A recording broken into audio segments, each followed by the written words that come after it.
Welcome back to Thinking Critical. This is Wes, and it's time for the comics aficionados, and I hope you're ready to talk about a lot of good news. This has probably been the best week for good news in comics in a long time. And just for me personally, my 11-month-old started walking this week, and then we compounded up with good DC news. Diamond has a plan for distribution in the future moving forward. So it's all good news around, and I can't wait to talk about this. But we do have a couple of new faces on the channel today. First was a marketing director at Top Cow Comics. Did a little bit of editing as well. He's got his own YouTube channel called Venom Vlog. Seek, how you doing, buddy? I'm doing well. Thanks for having me. Well, I'm glad you could make it. Also joining us today is Jake Eilisher. Eilisher. I'm so sorry. It's a hard last name. He's got the Jake's Take podcast. He's interviewed a lot of people. He does a lot of pop culture and comic book content. Glad to have you on here. I was recently on his channel about 3 or 4 weeks ago, so I'm glad we could finally come on and collaborate again. I'm very excited to be here, and just to be in the presence of these incredible people means a lot. And congratulations on your 11-month-old. Well, thank you. Yes, we were very excited. He melted our hearts when he took his little steps. He jumped in Daddy's arms. And also with us is Just Paley. How you doing? I'm doing great. Just really enjoying the good news. I'm really happy about your son. That's so cool. I saw the video and I was like, oh, look at that. But yeah, it was exciting. We've been waiting for it for about 3 or 4 weeks. He'd been on the cusp for a while. Oh, he's moving like a pro. I mean, he's running now already. It's scary. Also with us is our X-Men and Marvel aficionado, Doc. What's up, buddy? Yes, I am here. And I am alive. I think we caught talking like a mid-bite or something right there, huh? Nah, I was mid-swallow. I was drinking a glass of water. All right, and last but not least is Perch. He's been doing a lot of coverage on the information we're going to talk about today. How you doing, buddy? I'm doing okay. It just started famous Seattle rain here, so I'm going to worry about the noise in the background, but it's great to be here, and I'm mostly awake. Man, it's raining everywhere. Jake is in New York. It's raining. Doc says it's actually snowing in Pittsburgh. Nice. What's going on here? That's crazy weather. So, see, before we get into all this crazy news, the good news that we have, I got to talk to you about Venom news.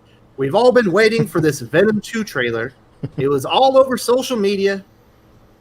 Where's the information? I went to your channel. No Venom 2 trailer. Yeah, well, I don't cover leaks and rumors that are started by troll accounts. That's been my biggest thing. Is I try really hard to only deliver reliable information, and I know that's unusual for a YouTube channel sometimes, but it's also why mine doesn't grow probably at an alarming rate. I feel like if I made videos on every little thing that came out, it would probably draw more attention, but I just can't stand lying to people about stuff, and I can't stand not checking and doing research before I post something. So yeah, everybody's been like every day of last week and then a little bit of this week, they're like, it's coming, it's going to come tomorrow. And Andy Serkis posted it's coming tomorrow. I'm like, it's fake. So most of my days now is spent, telling people that the information they're getting isn't real. And that's why I'm not caught up on any of the stuff that we're talking about tonight. So I'm glad you sent me links so that we could go through and I could actually catch up on what's actually happening in comic books. Well, there's been a lot of great information on comic books, and of course, Perch, you covered it. DC Comics are going to be delivering new comic books 28 April, but they won't be in conjunction with Diamond. They have two new distributors. Perch, what's the latest?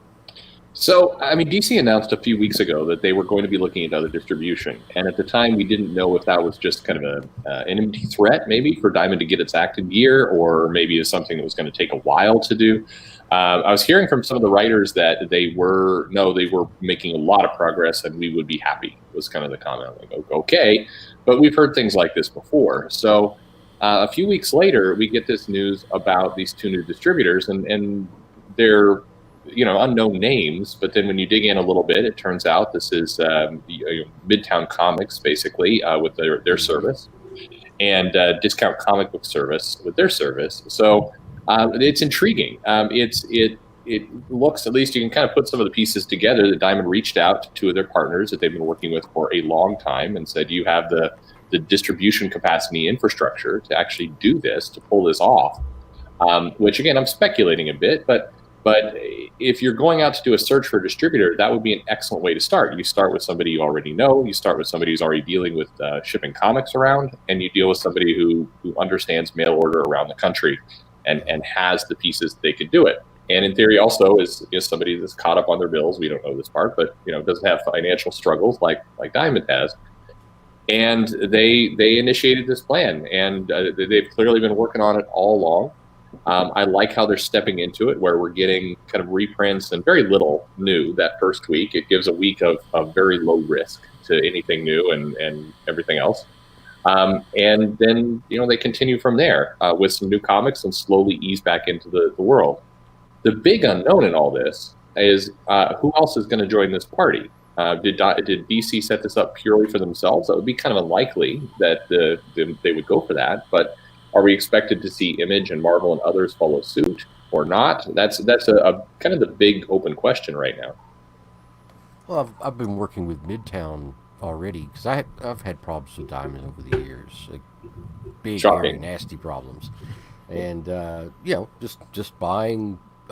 Sometimes just buying my books directly from Midtown. So, it doesn't surprise me because they have an awesome distribution chain. So they're really, really fast. They have incredible customer service. Everything about them is what Diamond isn't. So I've not worked with discount, but I have. I can't imagine they're any worse than Diamond. So no, DCBS is surprisingly good. I went over to them for a short period of time. I mean, I had my pull list still at my pull list store, but I decided I wanted to give them a shot. And now just even on a consumer level, I was getting anywhere from 25 to 50% discounts on every book that I pre-ordered. I mean, granted, you pay for it 2 months before you get it. Right. But and then so when you add in the tax that they're going to charge, the shipping cost, their shipping's reasonable. I mean, just for an individual consumer. But basically, if you're doing less than about 15 books a month and getting them all delivered at once, it's not really worth it because the amount of savings you're going to have gets eaten up by shipping and tax. Right. But if you have a large, pull list and you don't have a local shop near you and you don't mind getting your books monthly because you get them the Friday after the new release date. So if new release day is on Wednesday, as a consumer, you get them that coming Friday. So if you didn't need them on Wednesday and you could mind buying, getting them delivered once a month, you can get them delivered weekly, but it's just going to end up costing you more unless you have an enormous pull list. Mm-hmm. But yeah, they always packaged well. I can only imagine what they're going to do for bulk packaging. They use this cool, like that expanding foam, where it was in a bag and then you push it down and it would harden up around the books once they're in the box. It was really cool.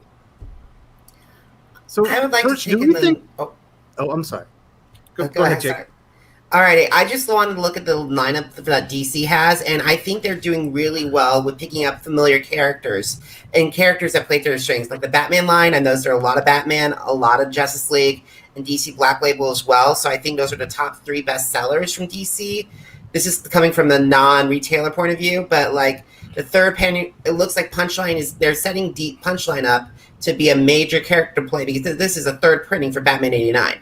Plus, we also see Nightwing number 70, the second printing, which is Joker's confrontation with Rick Grayson, which is, I think, going to be a very key chapter in this whole Joker story. And it could, I'm this is just the optimist in me. This story could lead to the final chapter of transitioning Rick Grayson back to the Dick Grayson we all know and love.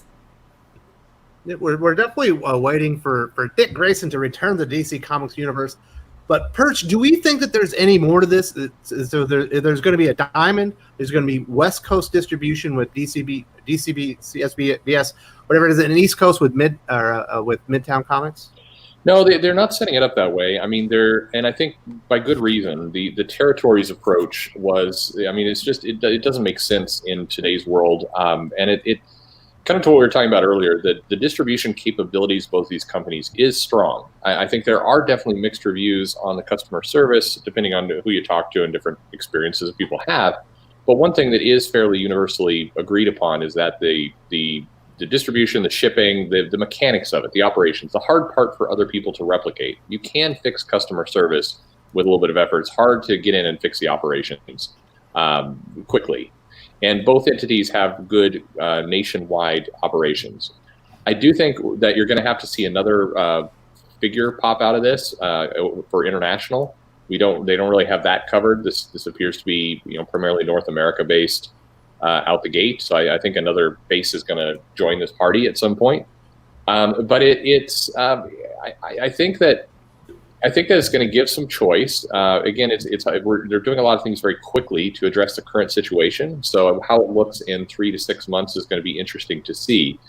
What will also be interesting is to get this going, they sent a survey out to retailers, a bunch of retailers, about what they wanted and kind of what they'd put up with.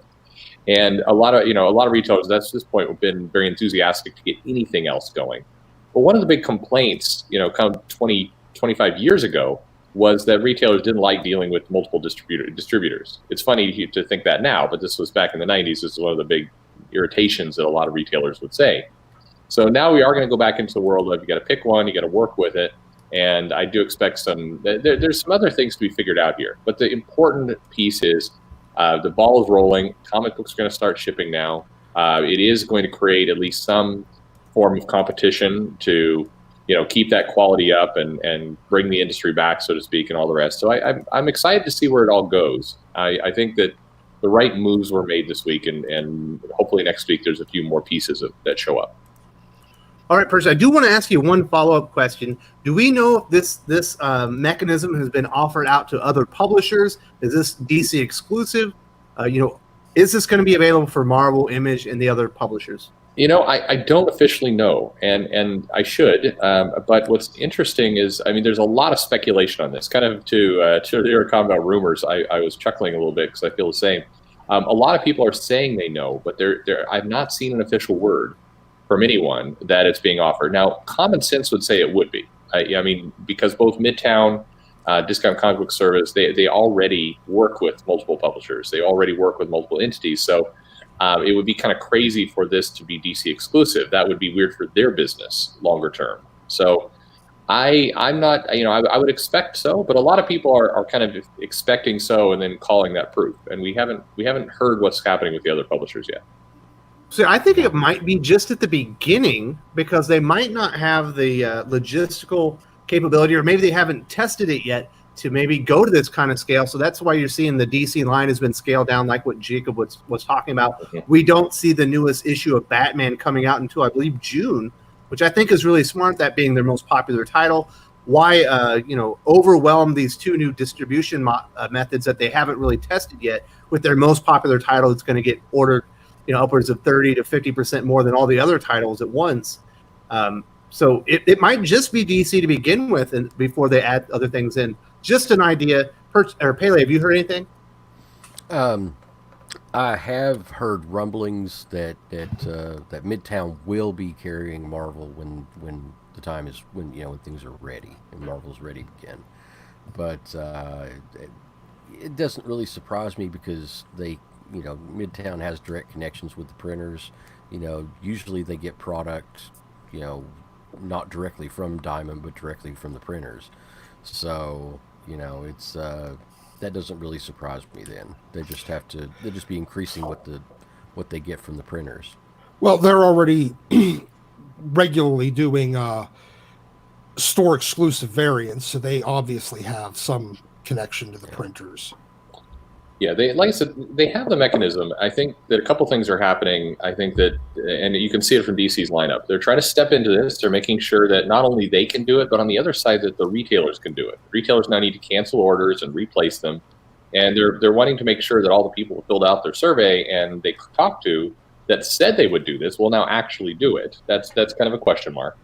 And so they're doing it, I think, perfectly. They're stepping into it very slowly. They're doing these second, third printings first. That makes sense. And then they're easing into core titles. You look at the weeks that follow, they're not, blasting everything out in 1 week. I mean, here's hoping that somebody at DC and ultimately Marvel and others will actually look at the product they're putting out every week and not overload some weeks like they've been notorious of doing lately. So I hope this leads to good things. I agree with you, Perch. I definitely see that there's a lot of potential regarding this. My main concern is how is it going to affect comic shops in the two heaviest hittest coronavirus towns, which are New York and Los Angeles. It's going to be very interesting to see how, because Governor Cuomo just released saying that we're not out of the woods just yet. We're going to have to wait until May to pick up for things to slowly get back to normal. So it's going to be very interesting to see how DC does this. Now, I gotta say, I like the idea of saving some of the heaviest hitters, Batman, and then also, I know you're not going to like this answer, the Bendis books last, but I think having Green Lantern and then Harley and Justice League and then Lois Lane, those are going to be important books to see. They keep an eye on. Yeah, as a reader myself, because obviously I don't have the perspective that some of you guys do, but I am watching closely. The store I used to shop at in LA was Golden Apple Comics, and I have been trying to do online orders or over the phone orders with them just to give them something, because I see how hard Ryan is working at just trying to keep the business going right now, and it's heartbreaking for me, but seeing some of these titles is also a good thing, like you were saying, Jacob, because I feel like some of these are the stronger ones. Like, I'm not actually a big fan of the Bendis stuff at all, but I am intrigued at what is going on in Green Lantern and Flash and Hawkman. So the fact that all those are coming out in a week is really awesome for me as a fan, and it helps me support more in 1 week span, than I normally would. So it's kind of nice to see them, like you all said, that they're focusing on what they're putting out instead of just throwing stuff out, and that's really smart, I feel. So, Seek, if DC is obviously going to make it to the market first, do you see yourself maybe buying some titles you wouldn't have bought before and testing out some of those DC books maybe you would passed up, over the last few months and checking them out? Could this be an opportunity for DC to really gain some market share and some new fans by having product available when other companies don't? I mean, it's possible. For me, like, I was reading, Justice League anyway, and especially with Rob Venditti came on. I know he's not going to be on, I think, with the next issue, but I still might try it, even though I was thinking about dropping it, just because I do want stuff to read. So it's possible it might work with me on a couple of these titles, but some of these titles I have given a chance to, and some of these writers I have given a chance to, and I'm like, so there's some of these books I'm not going to pick up for sure still. But it does give me that hope that, maybe I will, even if it's just to support Golden Apple, I'll probably still just throw a couple of these extra titles in the fold just because. And yeah, it might open my eyes to some new titles. Jake, do you see yourself doing the same thing? Maybe exploring, some new comics you weren't reading before? Well, I'm so happy that Green Lantern Season 2, Grant Morrison's done a phenomenal job with that book, and that's definitely on my pull list. Justice League, it's sad to say that Robert Venditti is gone, and I can't wait to hear about that secret project. So I will check out Justice League. I'm debating on waiting for the Black Bible title for the complete Joker and Harley Criminal Sandy, because since it's near the end of the issue, and I just haven't picked up that yet. But I definitely want to try out to see either Batman and the Outsiders, or maybe the House of Whispers, or maybe even Lois Lane. But I definitely am very excited to see these characters starting to come. That DC is picking out characters that we all love and putting the books out. But I'm still waiting to see which books. Which I'm still waiting to see Detective Comics. I'm still waiting to see Action Comics. I'm waiting for Legion. Yes, I know they're Pete Tomasi's books, and he's done phenomenal on Detective. But like, and I know Bendis is very polarizing with this group, within this group. But I still want to see those stories. So I'm very excited to see what the future holds. And I hopefully, if DC does this right, they're going to set a record, and they're going to set a standard for the next generation of comic selling. So, Pele, have you heard any word from your customers? Have you had people calling in say, "Hey, when these DC comics, are you going to be ordering them? I want some of these extras on my pull list already." No. Right, we're largely Marvel. I mean, I'd say that, like I'd mentioned here a lot before. As far as on the new comics we do sell, probably 80% are Marvel buyers, and they're just not really, or if they are DC buyers, it's Batman. So it's just not really received as far as any information or anything like that from the pull list people. Yeah, a lot of these guys, they just don't, until you actually have it on hand, they don't know what's going on, and you can't really contact them and give them information. We've tried to do email, like, newsletters and stuff like that. They don't read them. So, it's, you can only do so much, it's just kind of like, okay, fine. It's not a well-informed, comic community in some ways. They're not going to really be aware of this going on until it happens, and a lot of them just really aren't going to care. Oh, different distributor, okay, fine. As long as I get my books, I don't care. So it's just the way it is, I guess. All right, Purse, can you address Josh's question here? So DCS going to be, I mean, it's one of their distributors. So they basically found two entities, DCBS and Midtown, both who distribute, both who have existing channels for getting comics to people.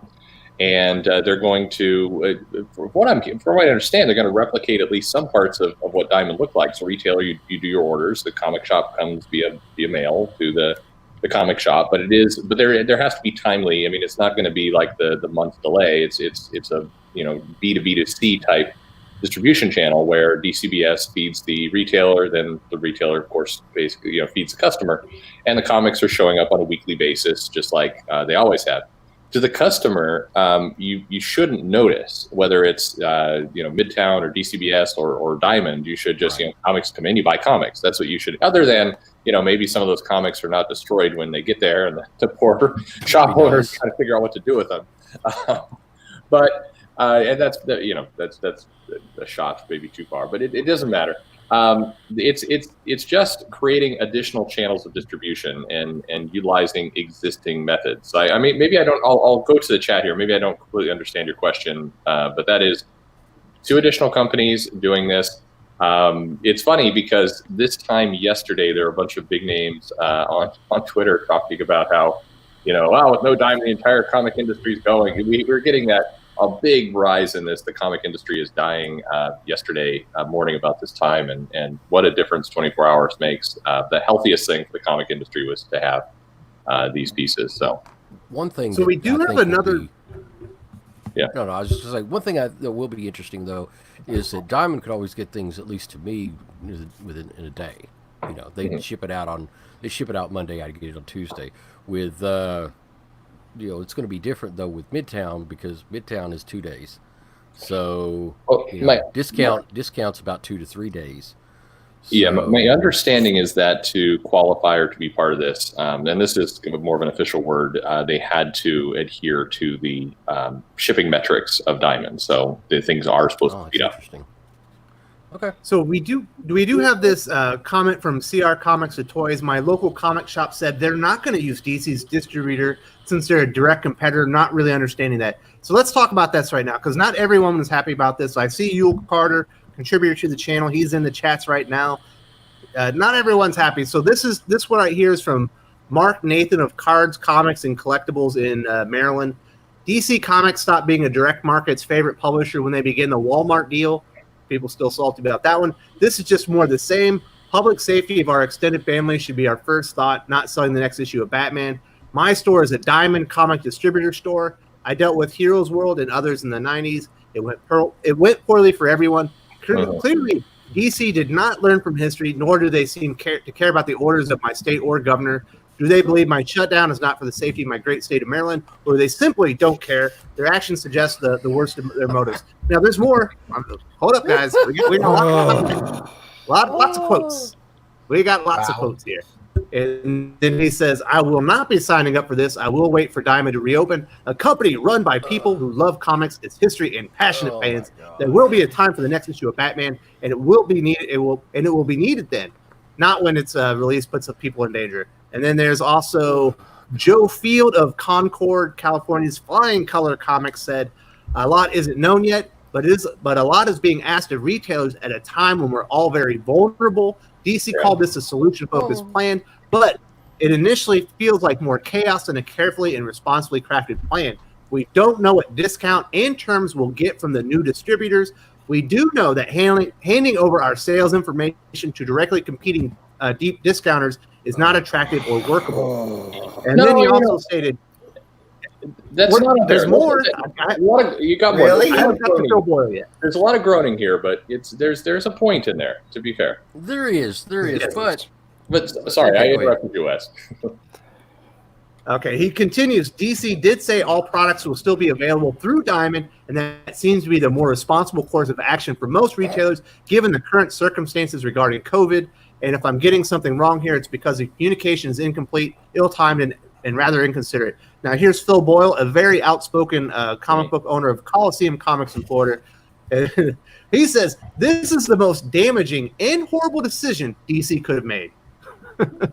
This is Jen Haynes. Excuse me while I clutch my pearls. The only thing he left out was think of the children. Oh, God. Yeah. It's just, honest to God, this is... There's a lot of pieces there. There's so many. Look, I guess I have been. This is repeating a conversation that was going on yesterday afternoon. There's a handful of retail. So first of all, yes, there is a concern out there. It's a legitimate concern. By the way, there's legitimate concern here that you are handing sales information over to competitors or to people who, in theory, compete with your business. Now, to most comic shops, you're not competing with Midtown. You may think you are, but you are not. If you're in Akron, Ohio, you are not competing with Midtown.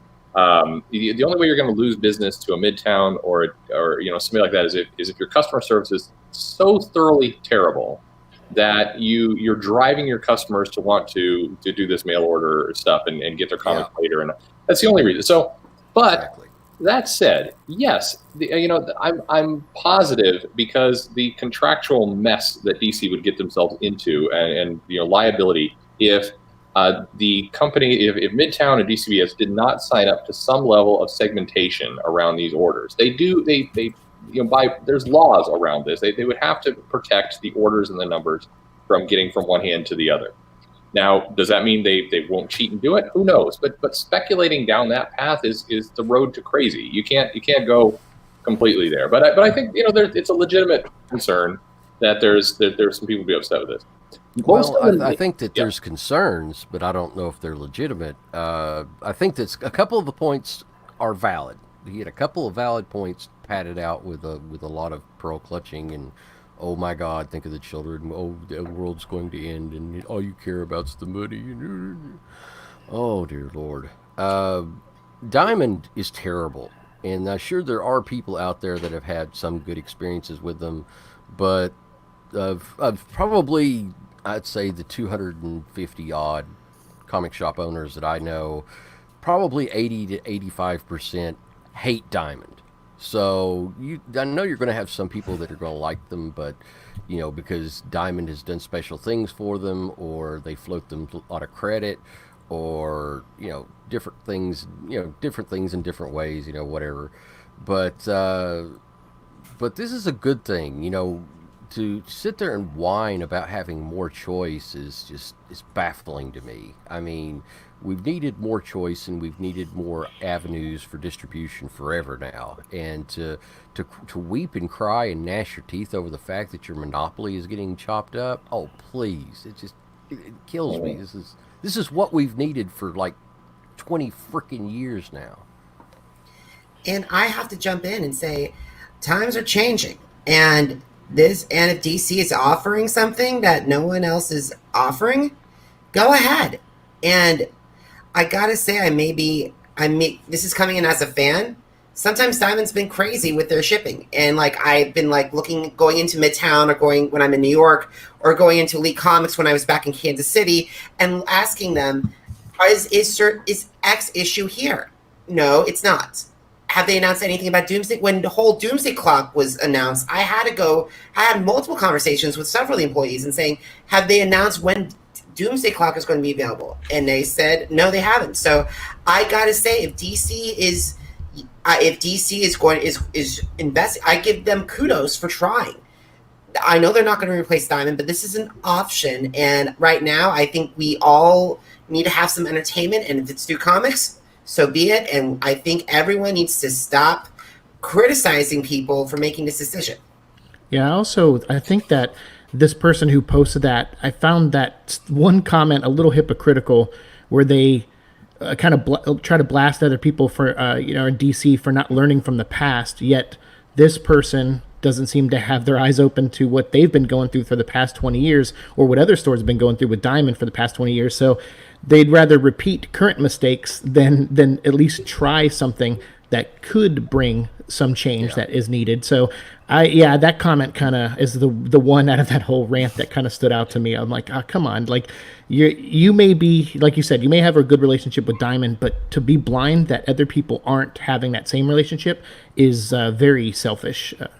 Perch made an excellent point. These are not competitors in the sense that, unless the person actually lives in a city or is a Midtown Comics, they are not competitors. Right. I have customers, back issue customers, that get their comics directly, that get their comics mail order for whatever reason. They just wanted to get a mail order. Maybe they get them a little bit cheaper. But, and that's what they do. They don't have a problem with mail order. I have other customers that would never order mail order because they like to sit there, they like to come into the shop and then they like to, have that experience. It's two different buyers. It's two different customer bases. It is. And hold on, I do want to say thank you very much to Josh for the $9.99 super chat. Thank you, for the man. explanation for so much info overnight. I was kind of lost in it. I think a lot of people are. That's why we're doing it right here, and we're talking about a lot of the tough comments in the big issues right here. So I do want to say this, Perch. I hear a lot of those retailers. It sounds like they're not going to be happy until things return to normal. Have we not all basically come to understand or accept that we aren't returning to normal? No. There are other industries out there that ship books where their books are going out. The only one of the only ones that stopped is comic books because they only had one distributor. DC is solving the problem. We are, and there's some other super chats you should get to because it's a longer answer and something that I think the group will want to talk about. But things are not returning to the way they were. They are not. They're not. And in summer, they're not next year. Things are not going to be the same here. Because enough of the infrastructure has shifted, and frankly, it's needed to shift for a long time. It was kept in arrested development to this point. So things are now, by force, moving forward, and we should get into that topic because it's a good question, and it is strange to hear these comments, and we should go through them a little bit more. But you've got some other great people here in the chat. Yeah, we got two more super chats. We'll cover those, in full, and then we'll circle back to the point I just made. So, Comic Clubs Cosplay, the Nerds Nightclub, $10 super chat. Thank you very much, and great name, by the way. Using them for the first time due to my LCS being closed. Orders on both in the last week. Midtown Comics still hasn't processed my order when I already have my DCBS order delivered and safe and secure. So, you're talking about mail order. These are the ones that are actually going to be going to your comic shop. So it'll be your comic shop ordering them, to put on out there for customers. So there should be a different mechanism, and a different process for doing that. I'm glad you did get your comics from DCBS. If you're looking for comics online, it sounds like viewers will have a better experience right now with DCBS than Midtown's online ordering, which somewhat makes sense because I think a lot of Midtown is based out of New York. Yeah. Does anyone have anything to say on that one? No, not really. New York's kind of like a tangled mess right now as far as shipping, getting anything out of the city. So that's probably why you haven't gotten anything yet. So I apologize for that. I don't know why I'm apologizing for Midtown. It's their damn fault. No, it's not their fault. It's just, you know, New York's having a tough time right now. I think that like half of their male employees are out. So it is what it New is York right is now. definitely been a tough time in NYC, all around, and not just for comics, but also doing everyday stuff, because we all have to walk around with masks, literally, and I have one right over here that I used this morning to go grab my own bagels, and it's going to take a while for the city to get back to normal or get back to the status quo. Yeah, I don't. I think the status quo is going to be changed worldwide. That's just my feelings on it. We do also have a $5 super chat from Everett Todd. If the Philly comic shops die, I'll be switching to DCBS service. Hopefully your comic shops don't die, or at least all of them. That there will still be comic shops available. Philly is a huge city. I can't imagine there not being a local comic shop there for you. And definitely reach out to whatever local comic shop you have and see what you can do to help them now if you're in a position to. That's the one thing I don't see a lot of action from the fan base sometimes regarding this, and they're like, what do I do? How can I help? And it's like, well, there's all these great programs out there. I know we'll probably talk about one later in the episode, but there's a lot of ways you can try to help these store owners, and just, I've worked in retail for 20 years as well, and I see a lot of people struggle with, even before all this, to support local businesses. So it's if you're out there and you're like Everett, if you don't want your comic shop to die, and I'm sure you probably are doing stuff, but reach out to them and see if there's something you can do now, and maybe place a phone order a trade paperback right now, and just give yourself something to read for the next week or two. Absolutely. Definitely be in contact with your local comic shop. They're part of your family. Definitely be looking out for them. You wouldn't leave your dad stranded down on the other side of town. You would get in contact with him. You try to help him out. Now, obviously, your comic shop's not that important, but, they are part of your extended family. Definitely check up on them if you have the chance. All right, Perch, you wanted to get back to what I had talked about earlier, how we're not getting back to normal. Everything has to change. Comic books could still be distributed right now if there wasn't just a monopoly, if it wasn't just Diamond, if there was some overlap in there. Now there is overlap, and people are pissed. Yeah, I mean, so it's one of those things. And we saw a similar kind of frustration and these kinds of dire. In fact, I think Phil Boyle said the exact same thing when DC was announcing their same-day digital plans. I think the exact same quote: "This was damaging, a horrible decision DC could have ever made." As it turned out, it didn't pan out that way. And I think that like I said, there's certainly some things to be concerned about. Are these companies going to have your customer info? That's potentially not good, but at the same time, I think it's very naive for comic shop owners and people who are running these businesses not to think that places like Amazon they already have your customers. If you don't think your comic customers are coming in there and they're looking at maybe a hardcover, some collected edition, and they're going, I wonder if Amazon's got this cheaper. If you don't think your customers are doing that, you're painfully naive. They're absolutely doing that. Of course they are. Yeah. And so this exists. And so the best thing that the comic shop retailers can do is figure out how to adapt to it. I'm seeing complaints about, DC hasn't given us enough information. You're right, they haven't. They are, I'm not here to defend DC, but this is all happening very quickly. A lot of retailers 3 days ago were saying, it's silence. We can't take the silence. I mean, there's Facebook groups with almost all the same names that you listed there. In fact, there was an article on Bleeding Cool with one of these guys contributing to it saying, why aren't the comic publishers telling us more? We should be involved in the plan. We should be seeing the steps, even if they're not complete yet. And now the quote is, this is chaos. Why are we not getting all the information? I mean, I think that it's a little bit, you can't have it all ways. And the comic industry of having one distributor, this single pipeline, is something that a lot of people worried about for some time, for exactly, something like this. Nobody saw the giant virus coming in, but, the owner passes away, the son's not interested in continuing the business in the same way, or, key members of management go, there's a fire. I mean, there's a lot of reasons. Nobody believed Diamond had this massive Uncle Scrooge-like hoard of gold to dip in. They all thought it was a pretty shallow or thin-run business in terms of cash flow. And so there was worries. Having these additional pieces was something that was necessary, even if people didn't like it. And like I said, there will be some retailer pushback of now they've got to pick kind of which distributor they go to, and they have to deal with new people they haven't dealt with before. And a lot of them have relationships with their Diamond rep that that now, they have to go find somebody new. I get it. That's change and it sucks, but it is, there was no avoiding this. And the comic industry has needed it for some time. Persh, I do have a question about the stocks that are in Diamond's warehouse right now. We know that they have 3 to 4 weeks worth of new comics that they obviously didn't distribute. They halted distribution, I believe, on 1 April. Now, if they go and distribute them after the fact, and that they're going through these two new avenues for distribution, are comic shops going to have to go and reorder those comics and then pay for them twice, once from Diamond, in May, or which we're going to talk about here in May, June timeframe when they finally get delivered, and then they'll already have had them as well? No, it's and I think this is why you're seeing some of these the comic run out that you're seeing from DC of what's going to happen in week 2 and 3 and 4. I think some of the comics that have been printed and delivered to Diamond and are sitting there are not on the list. I think that's why some pretty notable titles we mentioned earlier, some of the Bendis books, some of the Batman books are not on. Yeah, I think those are sitting in Diamond, and so I don't believe, and it would be crazy to do it.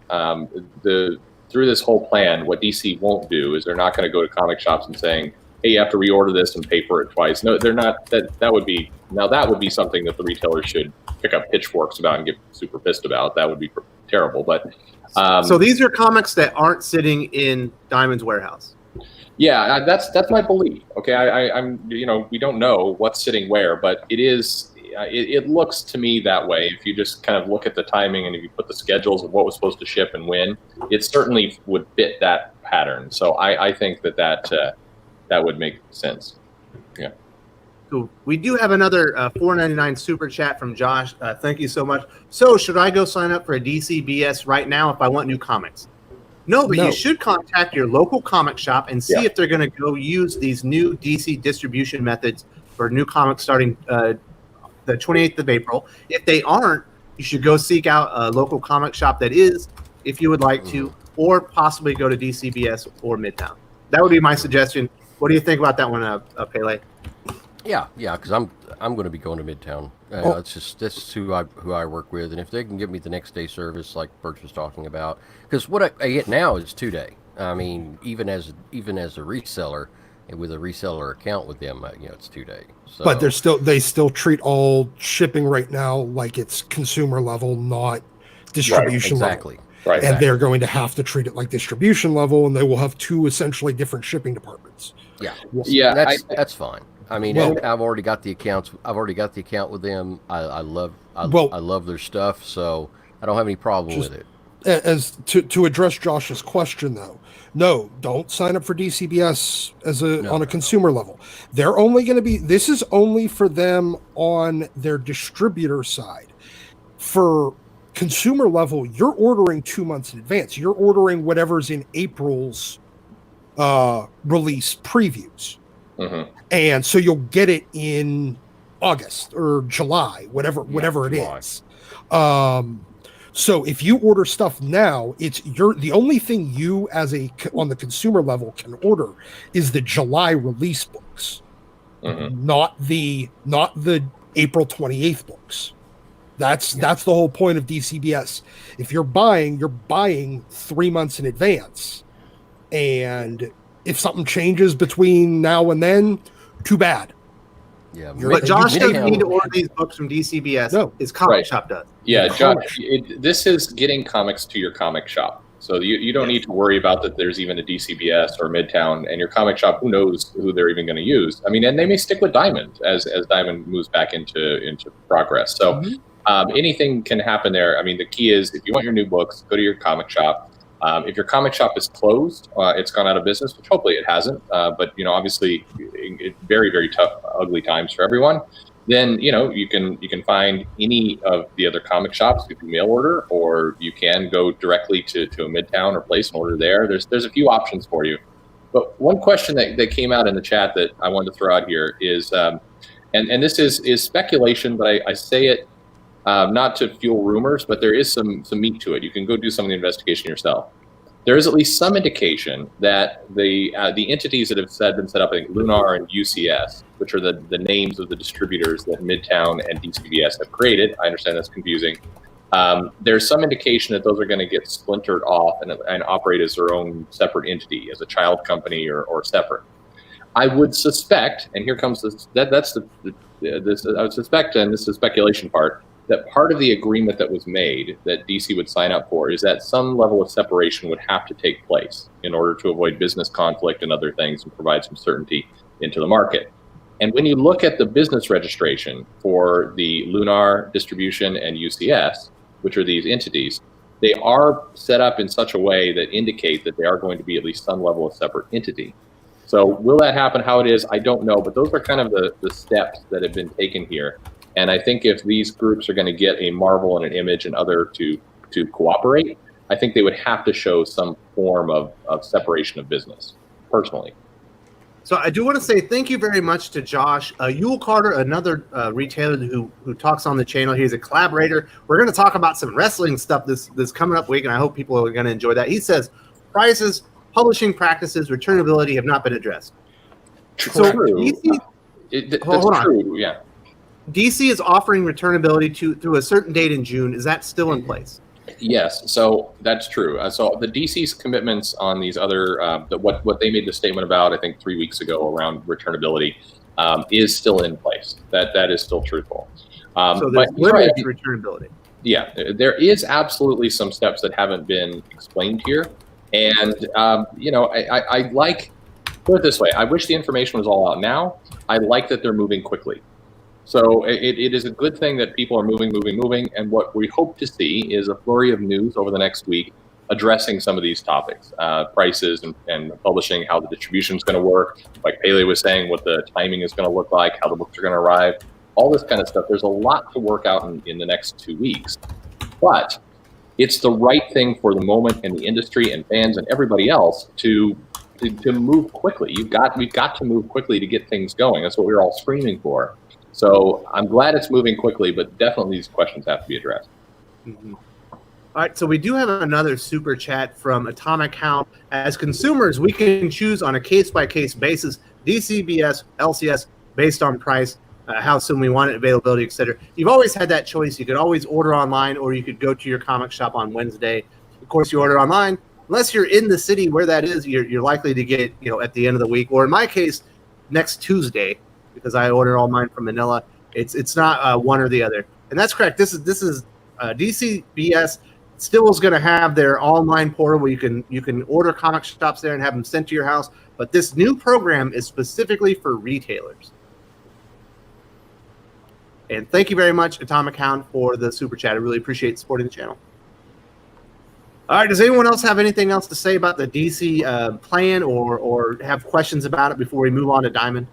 Well, so Yule's making some good points in the chat. I think if people are looking there, I mean, he's making some good points, and he's being skeptical about pieces, and he's right to be. I mean, I think, please don't hear, at least from I think I'm very happy that we're seeing some changes. I'm happy that we're seeing some attempts. That is a good thing. We needed, I mean, everybody, again, was screaming that we needed something, and we're getting some attempts. Now, that does not mean the attempts are all going to be good. That doesn't mean that this may fall on its face. It might. But it's certainly better than sitting and waiting for Diamond to hopefully get things going.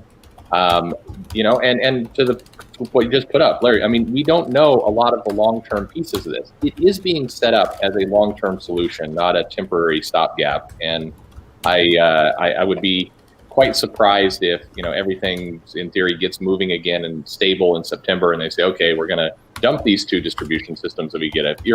If you're a Midtown or a DCBS, there would be no logical reason for you to go down this path. So I don't think this is going to be a temporary solution. But Yule's comment, don't look at the pit in front of you, move quickly. Yeah, that's true. You have to move with haste. You have to move with caution.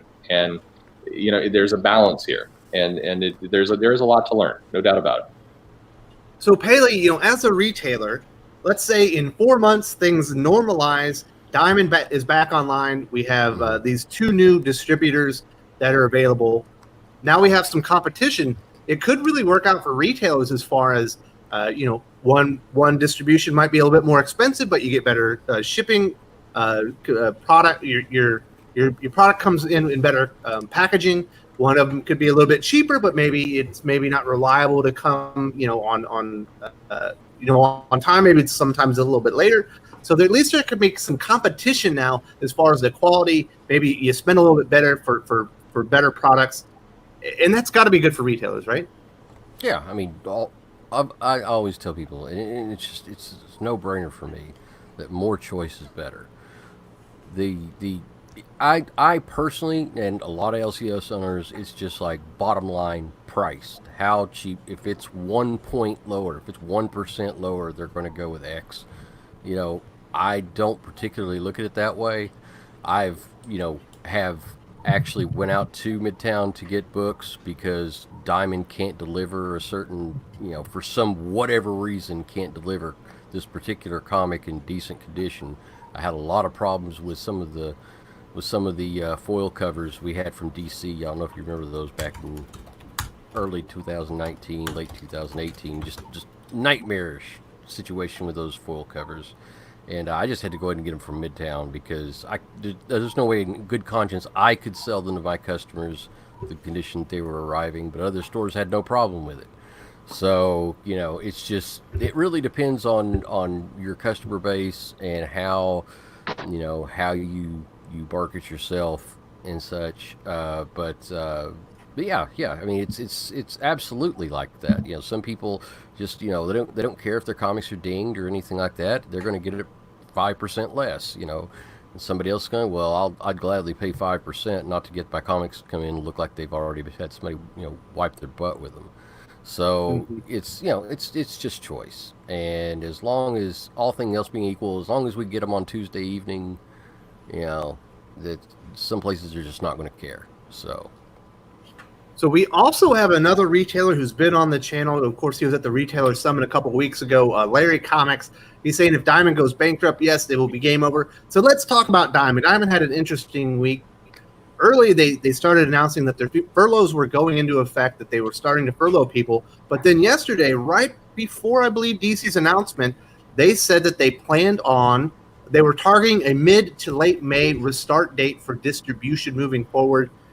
Do you think that, Perch, was this in response to this upcoming DC announcement, or were they already moving towards that return date? Well, I think a little of both. I mean, I think they would like to move toward that return date. I think they don't know if they'll be able to for both again, they've got some infrastructure issues in that some of their distribution centers, some of their locations are under a non-essential stay-at-home order. So, I mean, nothing to do with comics or cash flow or anything else. I mean, they've got some logistical, they can't go to work problems. But I think that it was also a response. I mean, I'm sure DC coordinated. There's a lot of there's some confusion in the chat. So DC is not dropping Diamond. They will still use Diamond. What they've done is added additional distribution capabilities, and they're giving retailers additional places they can order comics from. That's what's happening. I don't think DC is going to drop Diamond. They're not going to, they're not going to drop them. And as with this, it's up. Many shops, all shops need a distributor. I mean, every shop needs a distributor to get their comics. Comics got to come from somewhere. And basically, comic shops, there's going to be a lot of choice here. And some people are going to prefer to stick with Diamond out of loyalty, or they like the service they have. So, I mean, and as consumers, we shouldn't care. What we should care about is that there's a healthy pipeline and comics are getting to your shop. That's ultimately, as in consumers, what you want. The shop owners now need to make sure that they're working with the best possible customer service, what they're doing. And so that's kind of the world we live in. The comment earlier, if Diamond goes bankrupt, it's game over. Yeah, it would be right at this moment, Diamond going bankrupt would thoroughly hurt comics.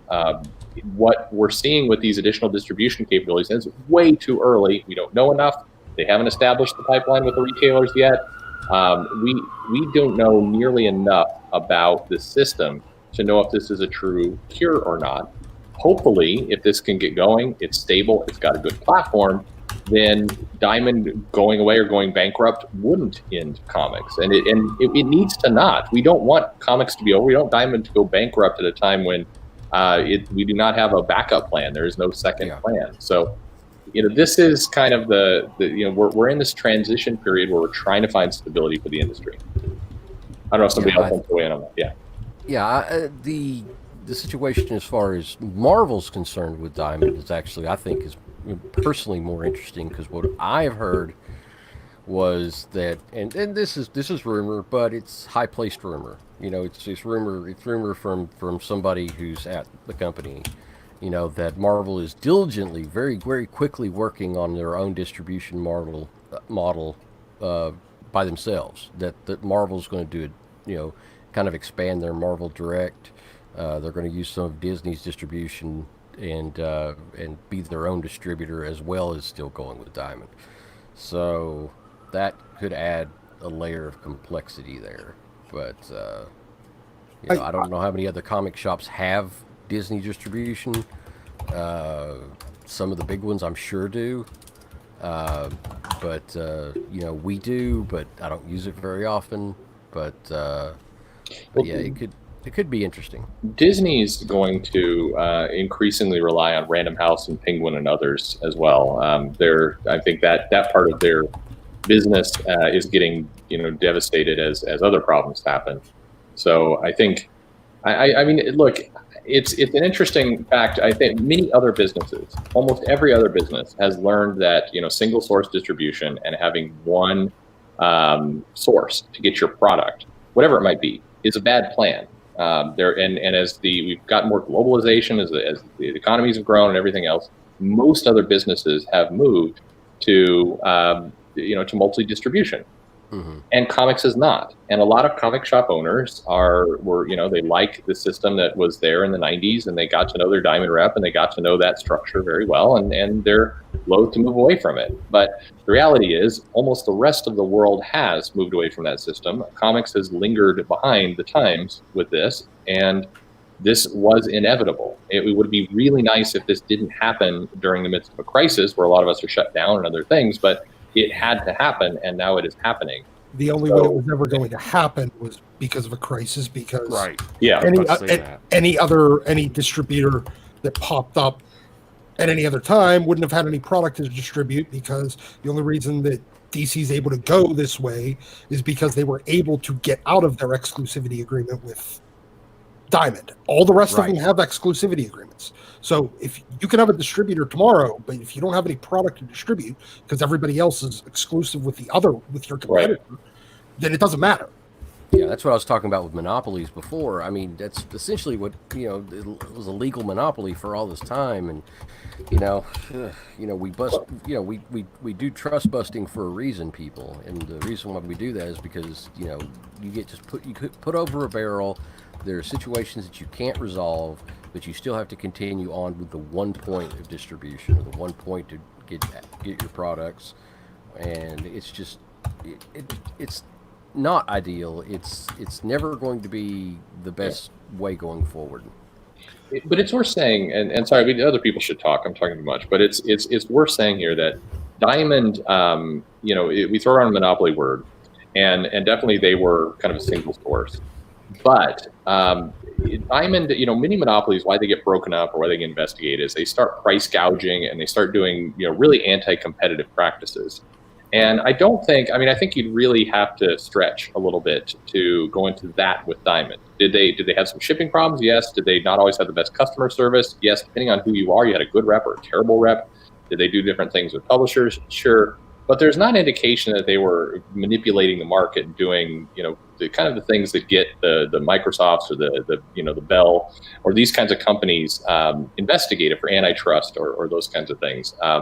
The reason to get multiple forms of distributors is not because Diamond was doing true financial predatory evil things. It was because it was unsafe to have one entity handle all of this at a time when they were not making a ton of money. So, hey, Perch, sorry to interject. Please, yes, please.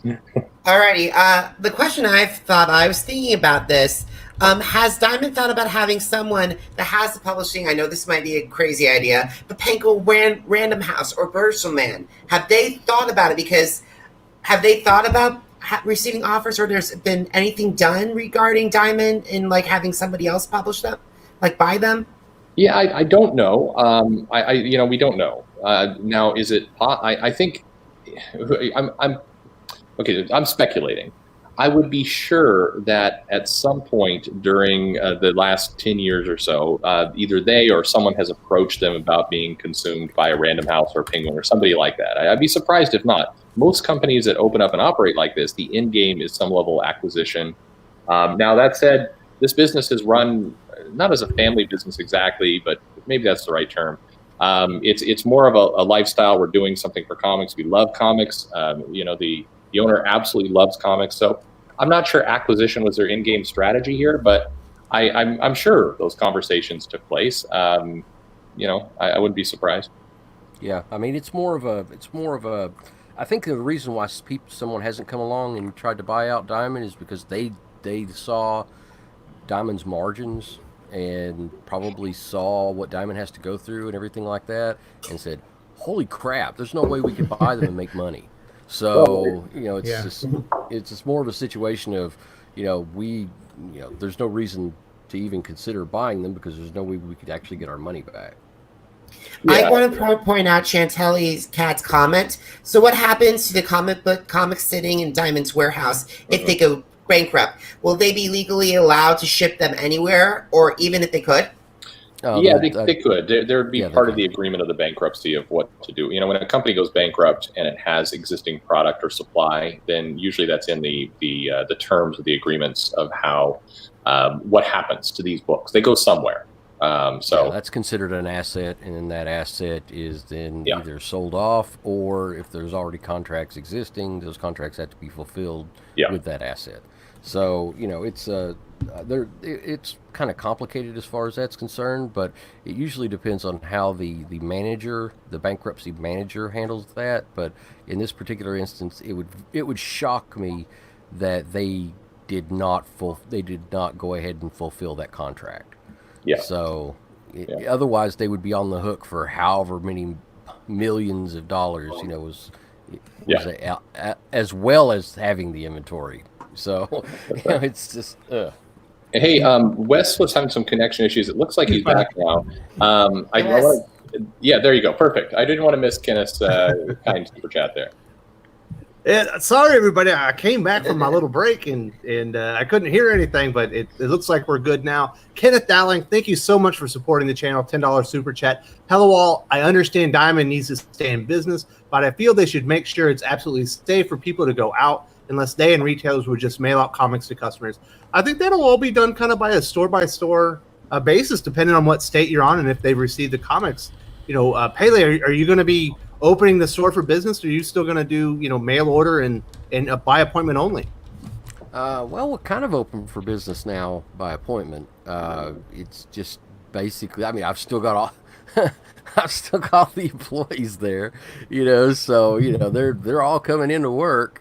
So, they just fill orders, and I guess they sit there and play Xbox and PlayStation most of the time.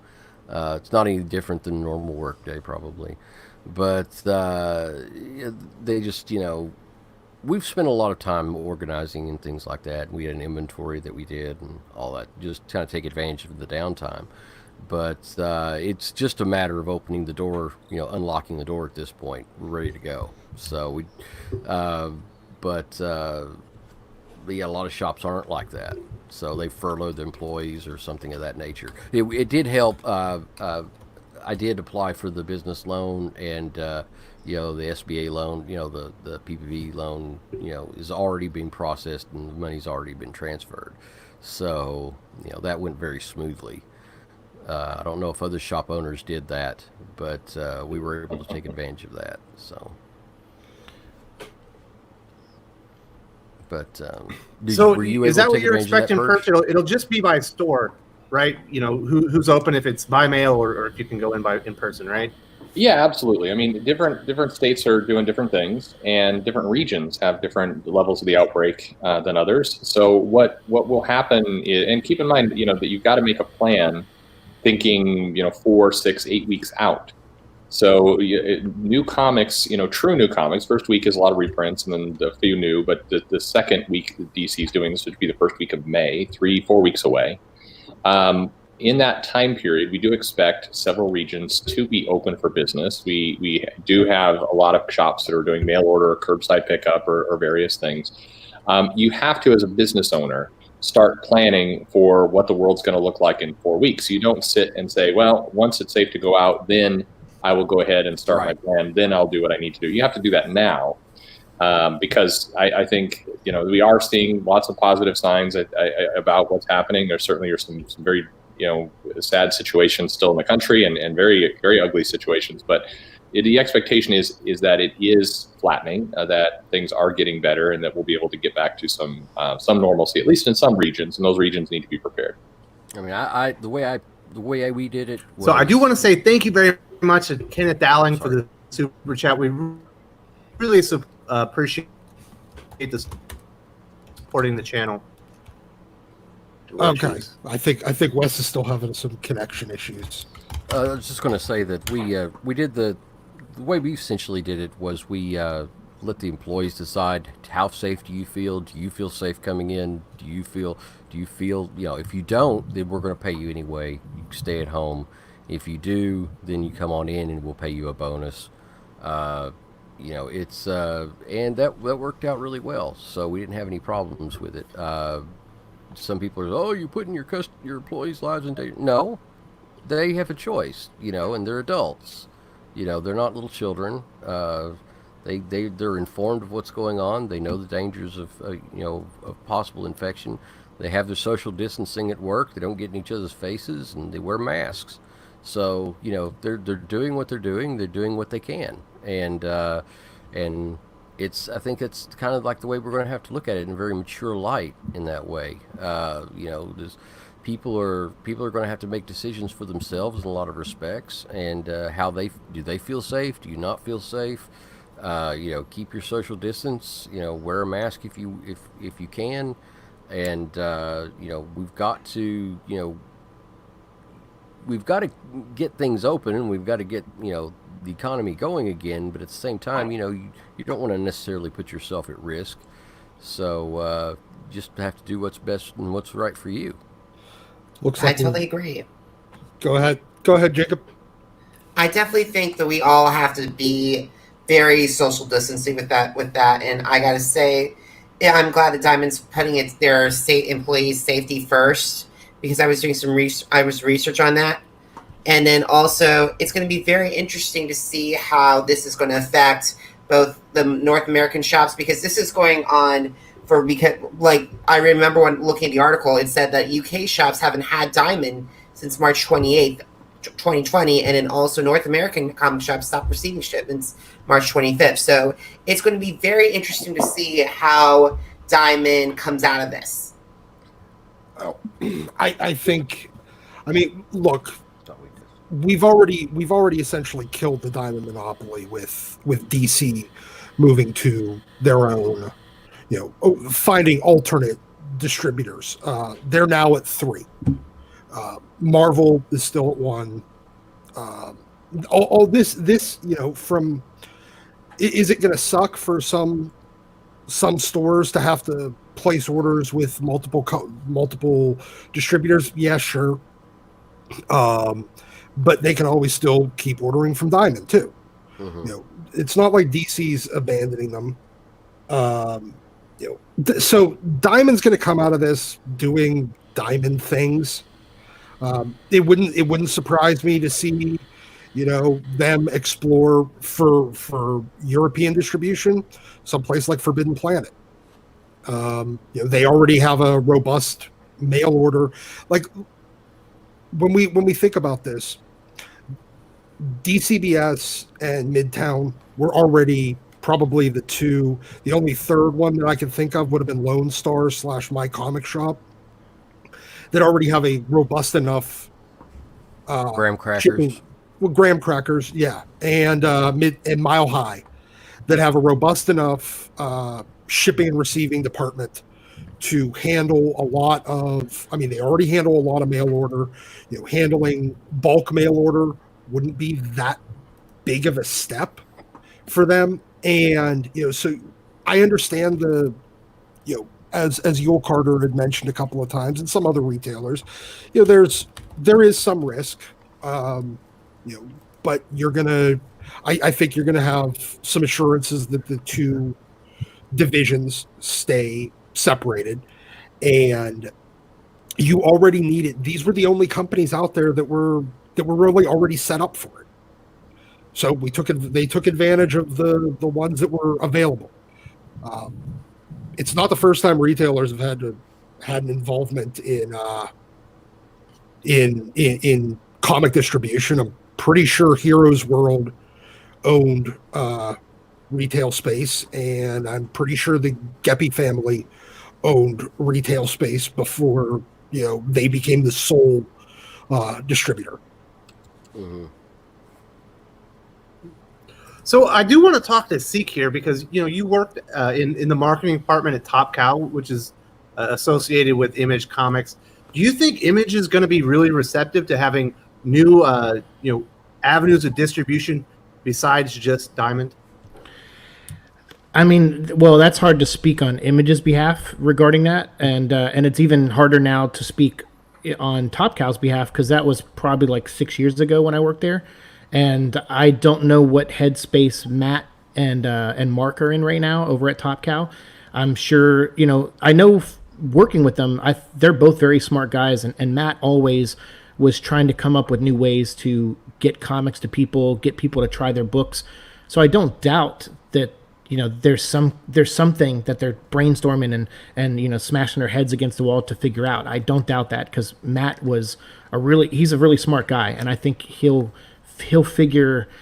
You're talking about Matt Hawkins? Matt Hawkins, yeah, and he was great to work for, and I learned a lot from him, and he learned a lot from the people that hired him and gave him a chance when he was rising in comics too. So I don't doubt that there's conversations happening over there, but because I haven't really been in touch with those guys recently, it's hard to speak on their behalf. But clearly, Todd McFarlane is trying to make moves and stuff in the world of comics and show that Image is still leading in some ways and trying to make an impact in some ways and willing to make deals with other companies to do stuff. So like I said, I think there's a lot of throwing darts at a dartboard right now, but I don't doubt that all those guys who are very talented aren't trying to come up with something to help retailers out. But I just don't know. I mean, it's hard for me to speak. Was brought up when you were there though, correct? Like they knew distribution was an issue.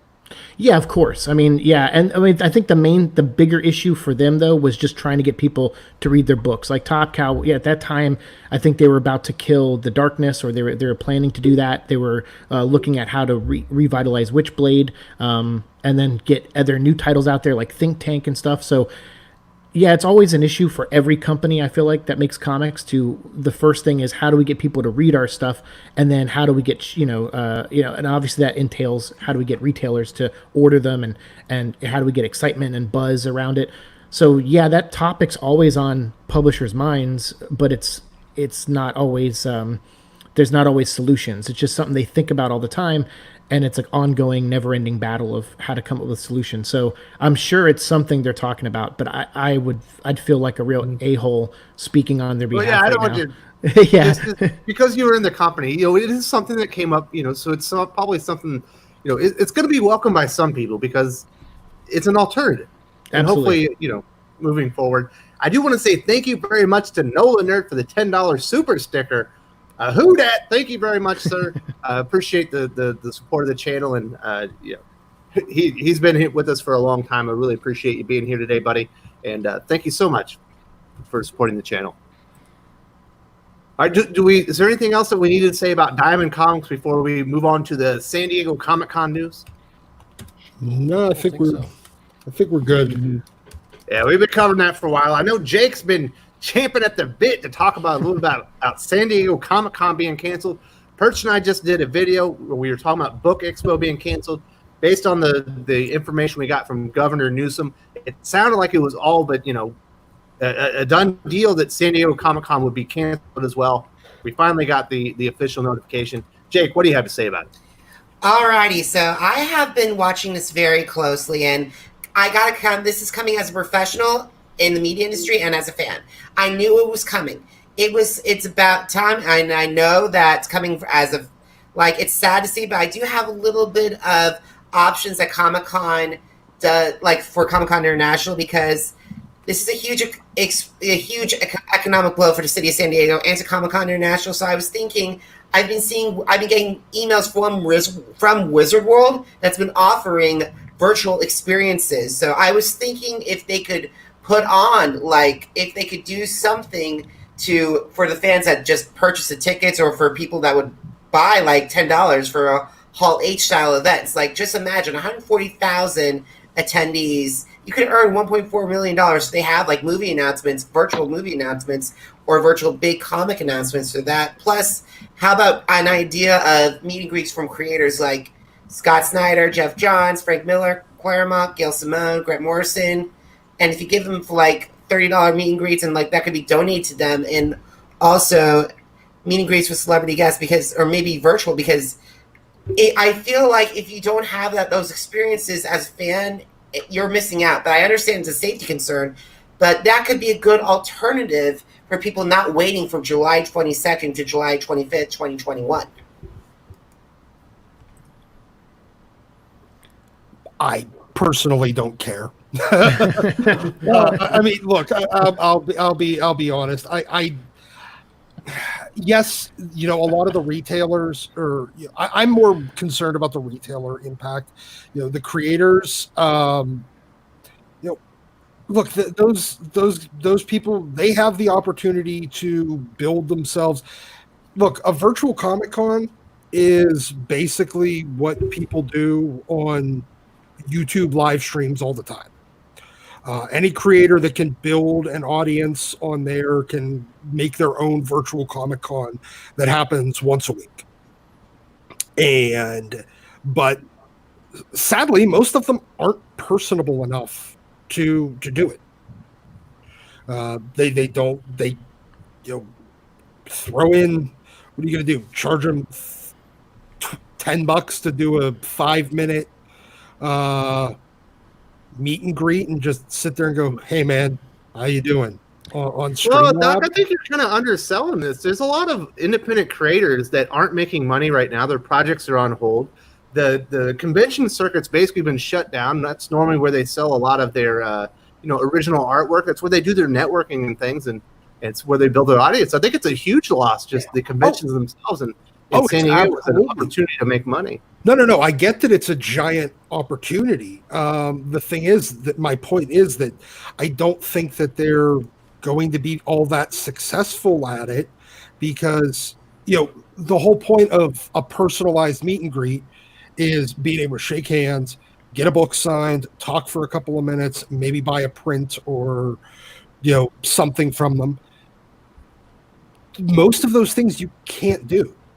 You could probably do them online. It's just it'd take a little bit more ingenuity and probably some more man hours actually going out and shipping the book and everything. Yeah, and also it would be another good moment for people to put on their to FaceTime and also on Instagram or to do on social media, because when I go to that, if you go on my Instagram, Jacob Elisher, there are photos of me with Stan Lee, with Scott Snyder, with a lot of different creators, and that's still magical. And I think I think Wizard World's been doing great with this opportunity of having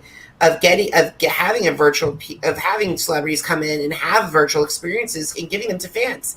And I'm thinking this from the fan point of view. Well, if I can interject, I'll say that I'm also a fan, and I kind of lean more towards Doc's point of view on this.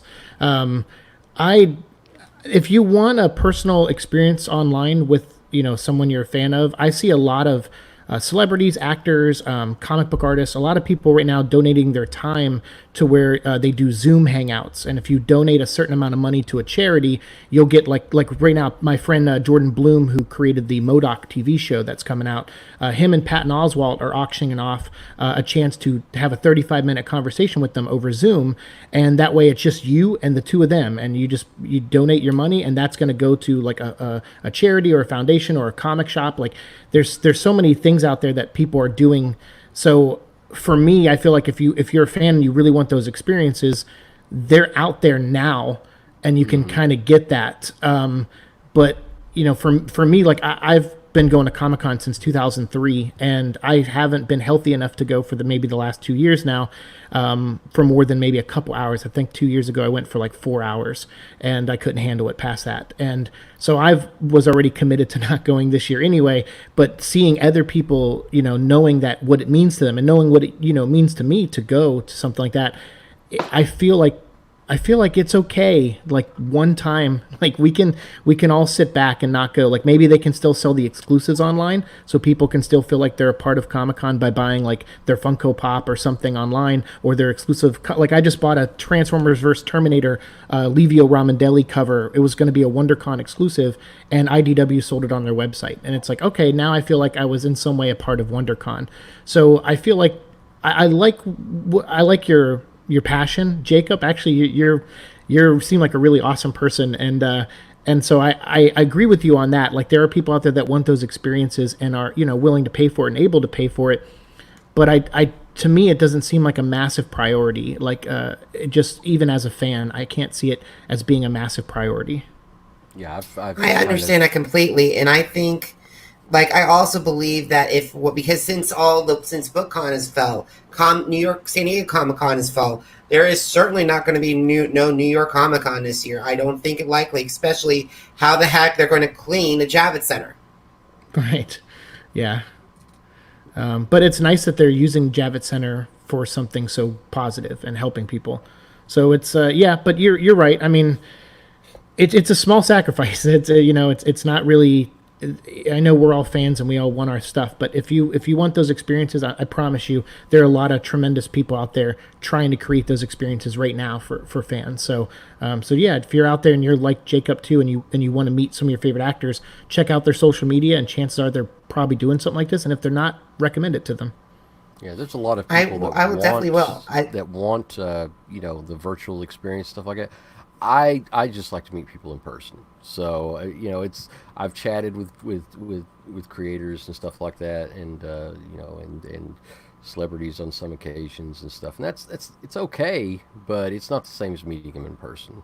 And it's one of the reasons why I stopped going to San Diego Comic-Con is because it just got so crowded and so overwhelming. You just can't have that experience anymore. And it ceased being Comic-Con. Yeah, it ceased being a Comic-Con and more became a culture more about con. Entertainment. Yeah, It's MCU con. So it's and that's basically what it turned into. And if you want to go to Comic-Con, I typically will go to Dragon Con.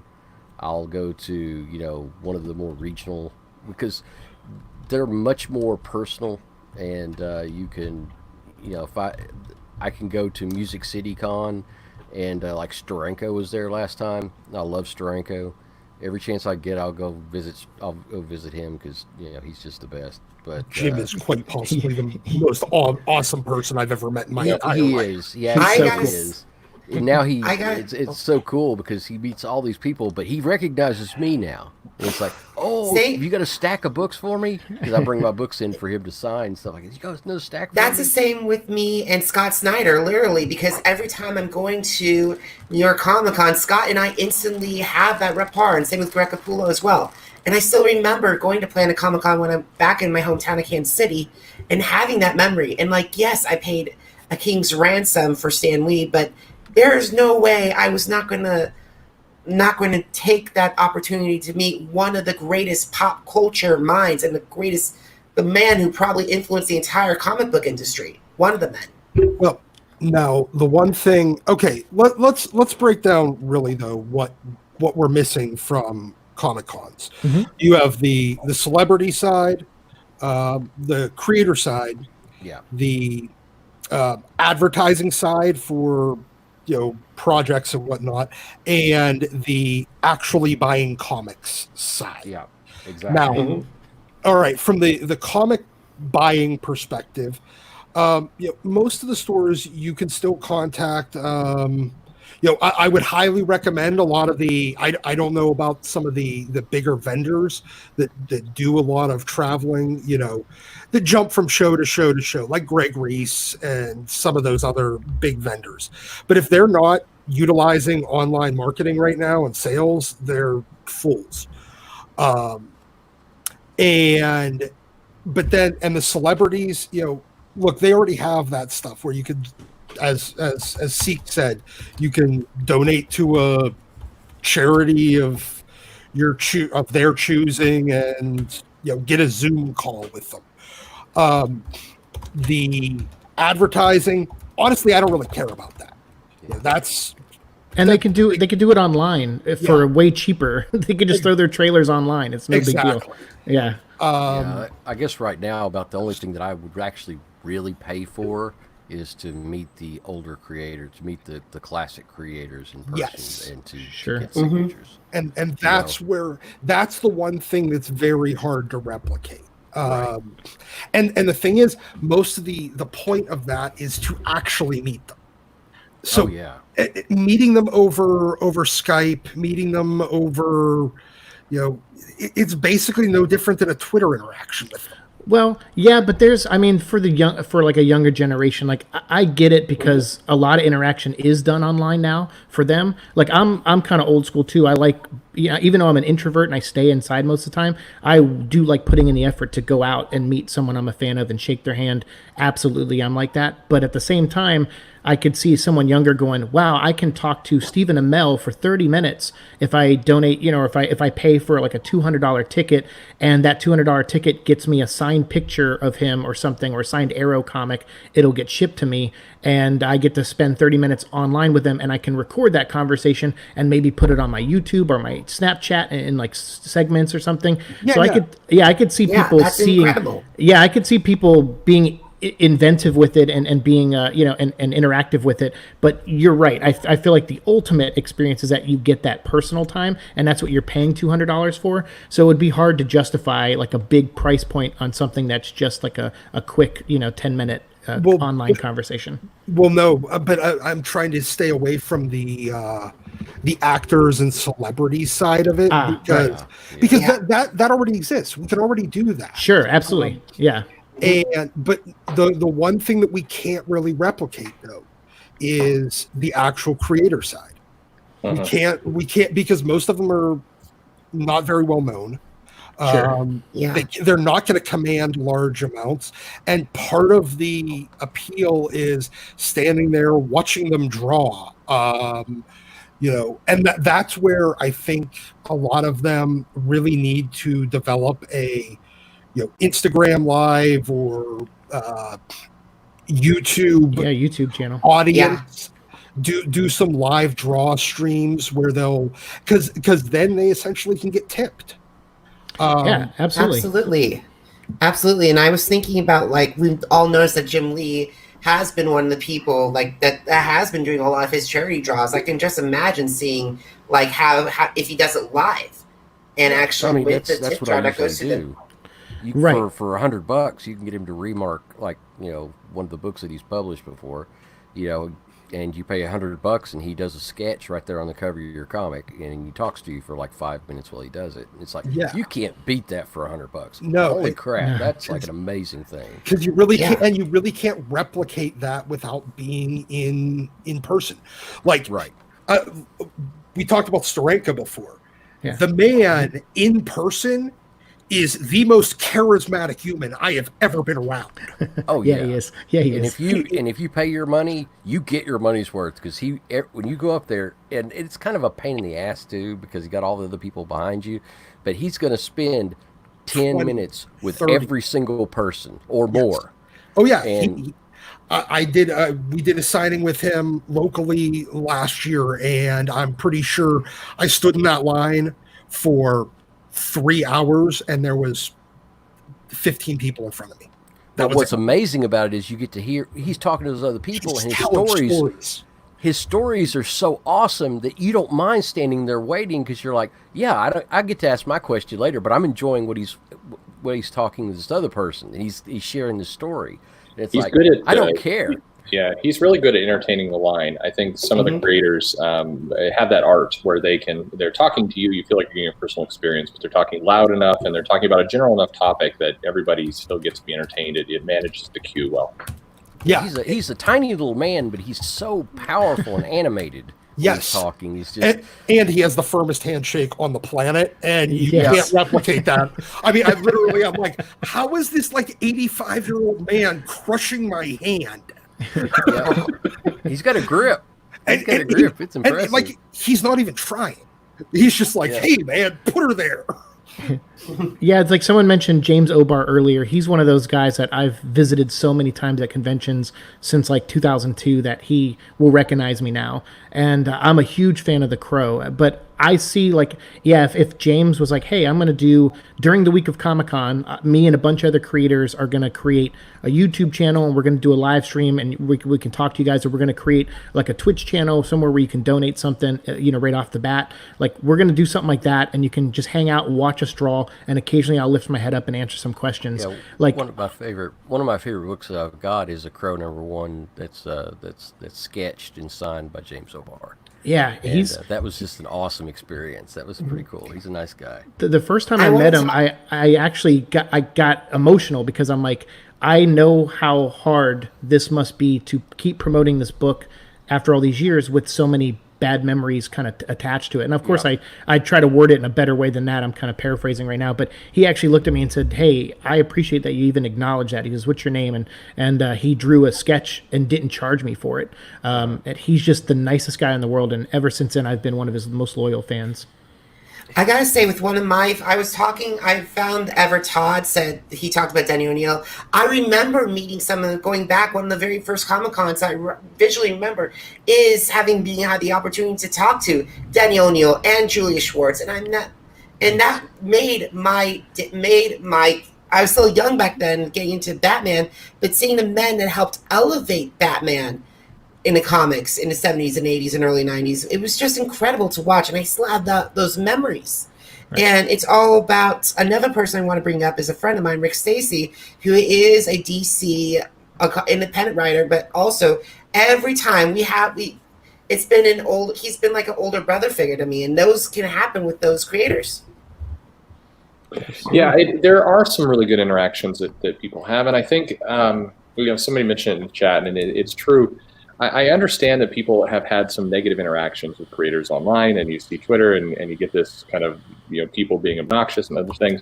But when you go to a con, seeing people in person, it's nice to have that perspective. The vast majority of creators are very nice in person, regardless of what happens on social media. When you get them in real life, they are kind, they're polite, they take their time with you, and not all of them certainly, but the vast majority of them. It's good, I think, for people to have the perspective that the world they see online is not the only world. There are other forms of this. There are and getting to know people personally, I think, is a good deal and a big deal. And so it's sad that we're losing that at this moment. I would very much I would encourage everyone out there that if you have these creators that you dearly love, and you love the process, you love the art that they make and whatnot, and you have the opportunity to meet them in person. I know that things are going to change, and people are probably going to be distant a little bit more individually, but if you have the opportunity to meet them, do it, because it will give one, it'll give you these incredible memories, but two, it's just such an amazing experience at the time. And you get your book signed, and you get to put a face, a real face to that person that you admire.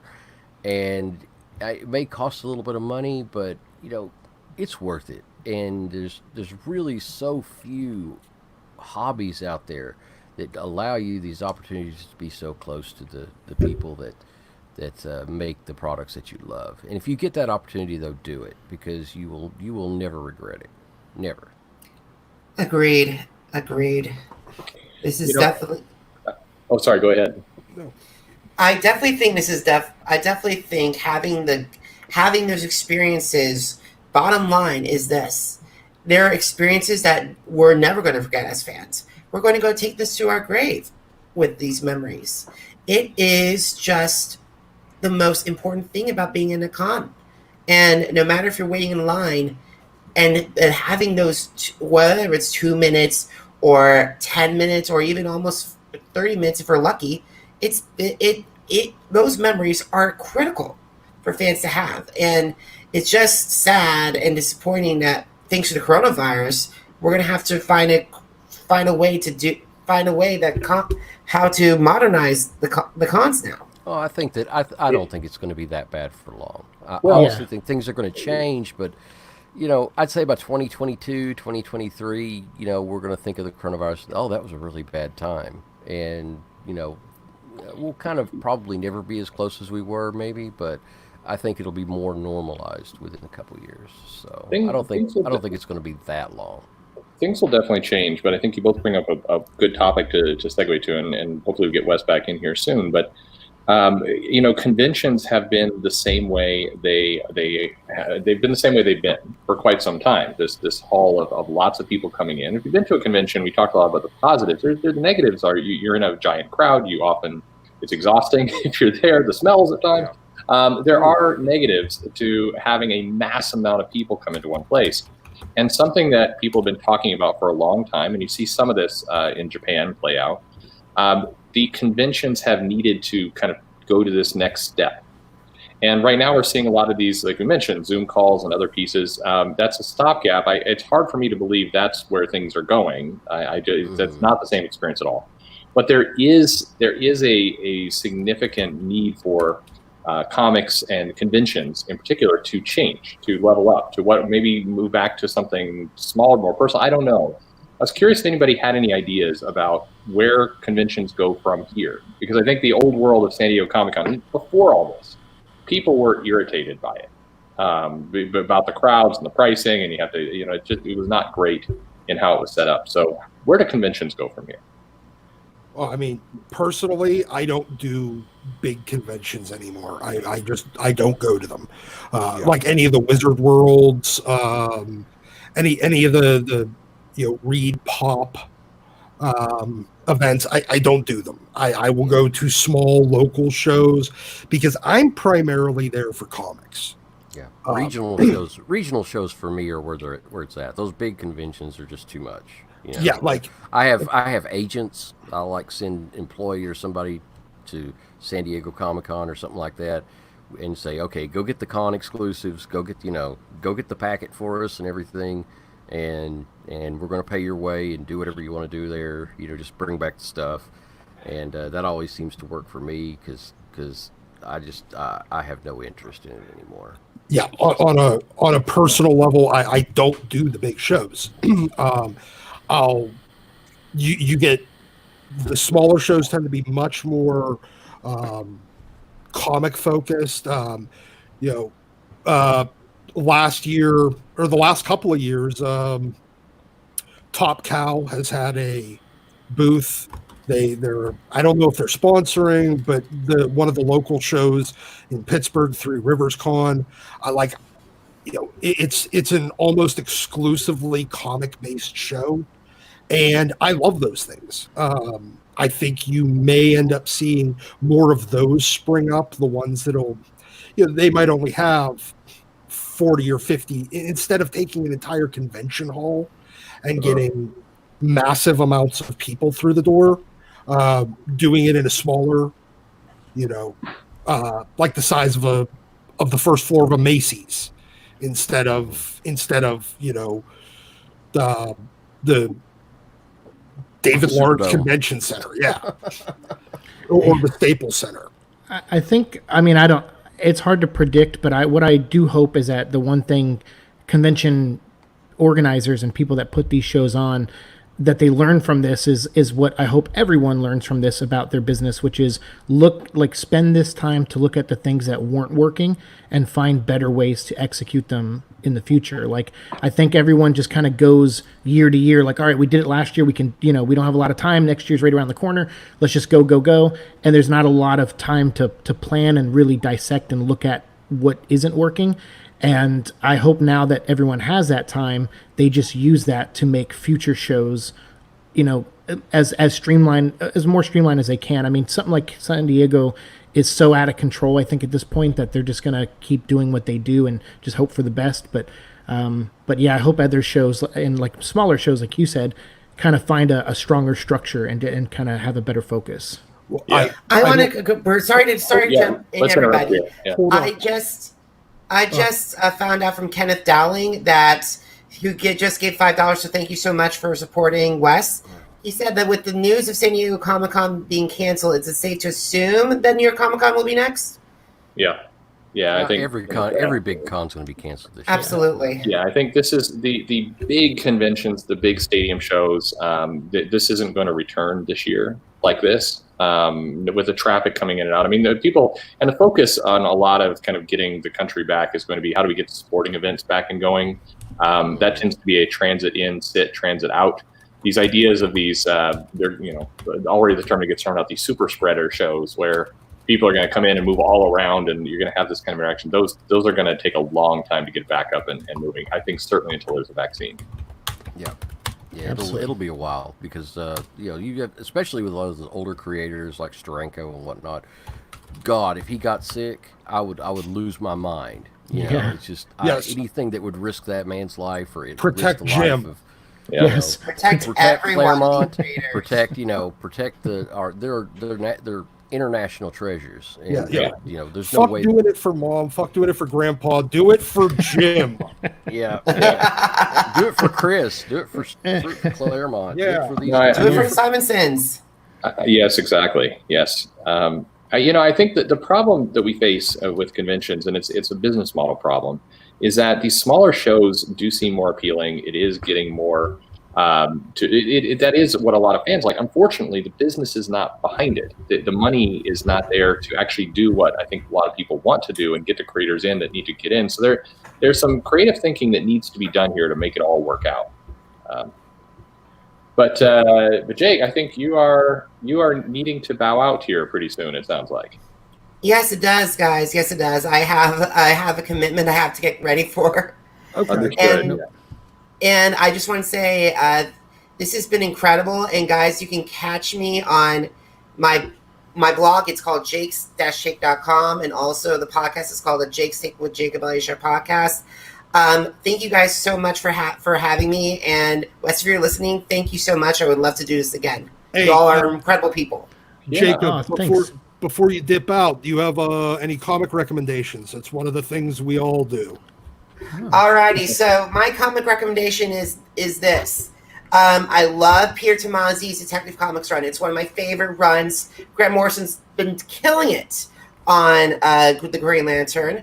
I'm looking forward very much for the X-Men books. I know that there's been ups and downs with some of the talks on everybody, and I know that everyone is a little polarized about that, but I really love Marauders and X-Men. And those are my comic book recommendations, and thank you all so much for having me. All right. Thanks, Jacob. Be Wonderful good. talking Thank with you. you. Have a great day. All right, bye. Bye. Take care. I'm obviously a period of significant transformation here. A lot of things are changing, and in many cases, it's scary for people. We talked about the distributors earlier. We're talking about the conventions now. Keep in mind that there's going to be a lot of resistance, a lot of confusion here, because there are people who built a reliable lifestyle for themselves, either with shops, with distributors, with cons, with managing the cons, going to cons. All this has been a very thing that people like certainty, and we live in extremely uncertain times right now.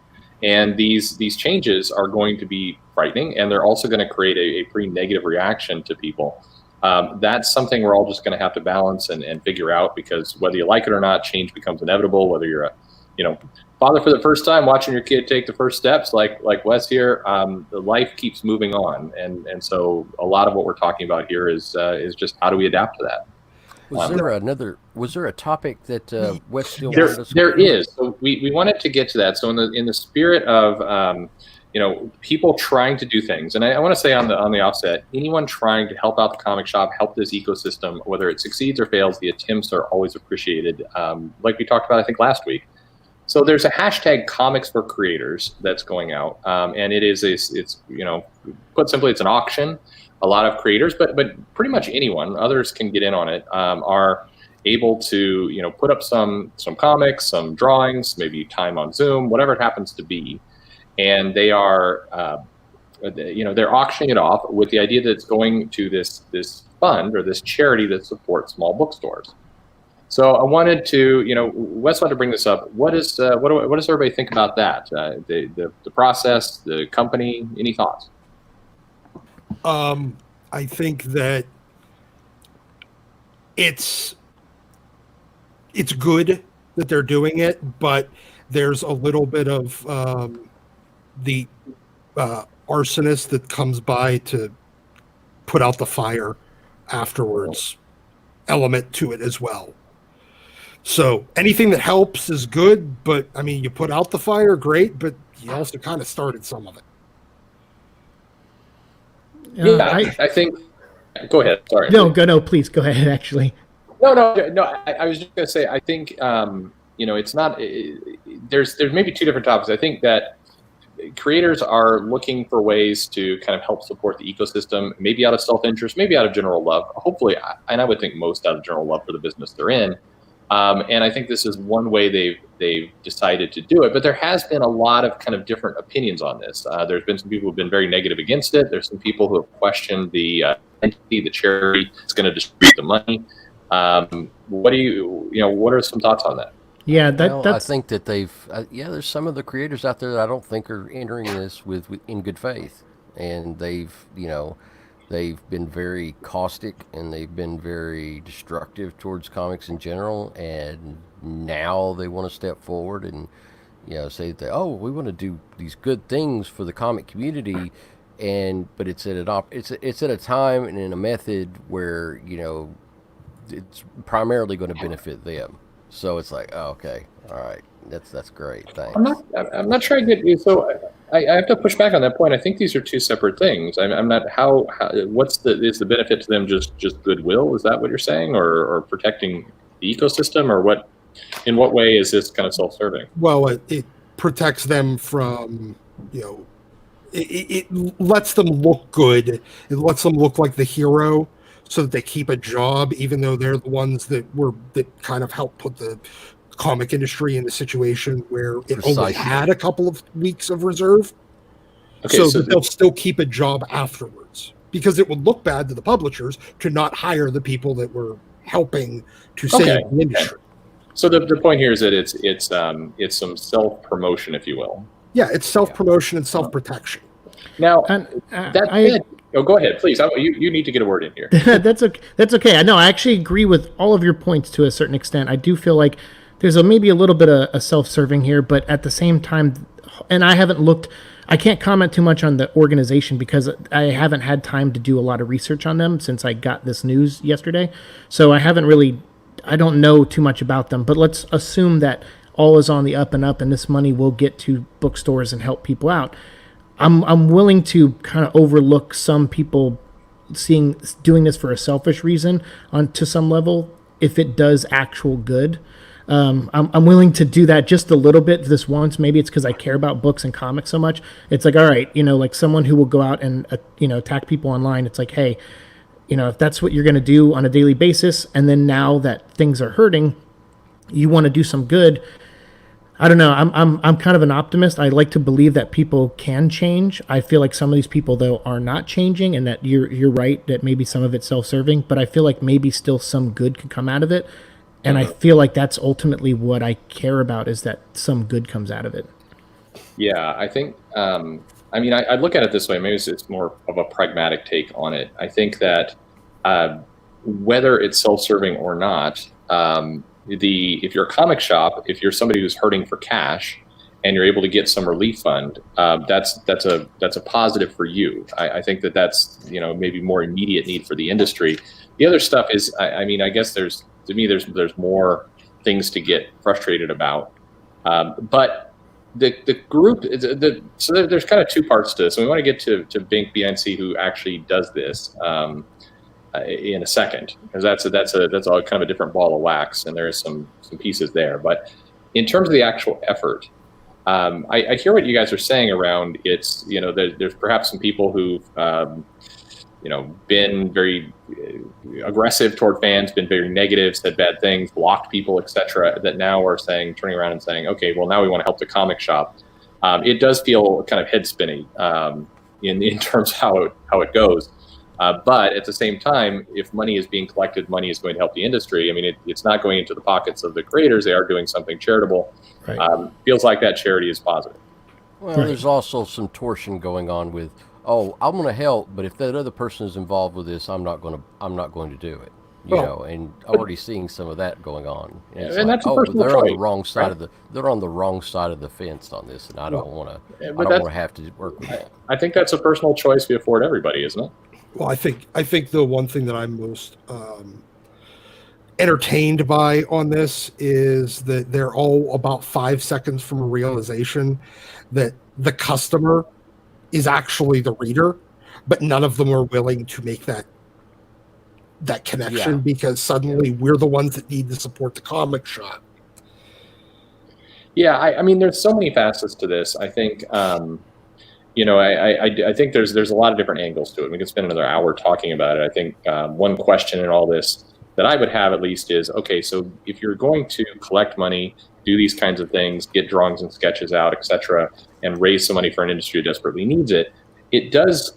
I mean, I'm glad people are doing it. I personally am glad creators and whoever is coming together trying to do something. Effort is positive. Yes. But I struggle a little bit with why the people who are probably most equipped with the infrastructure and the marketing to do this, i.e., the big publishers, aren't leading more from that front. I mean, if Marvel is doing hey, we have our archives, we have our system here, we're going to do a giant auction, we're going to facilitate this as a company.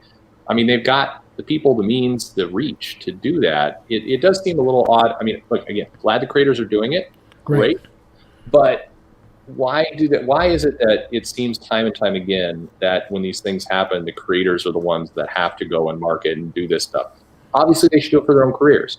Obviously, it's a good thing for them to do. But it seems like there's some missing people in that room. Oh, there's absolutely, but the problem is it's a lot of the publishers that have forgotten that what their core business is, and that's still comic books, because their secondary businesses are often more profitable, but their core business practice is still comic books, and they've forgotten that.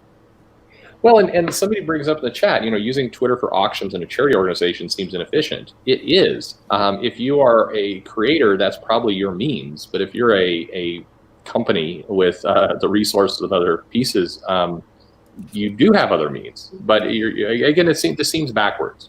Yeah, and a lot of these, you know, why not? Why are these creators not getting their art dealers in on this? I mean, most of the big creators have legitimate art dealers that handle the facilitation of sales of their original art.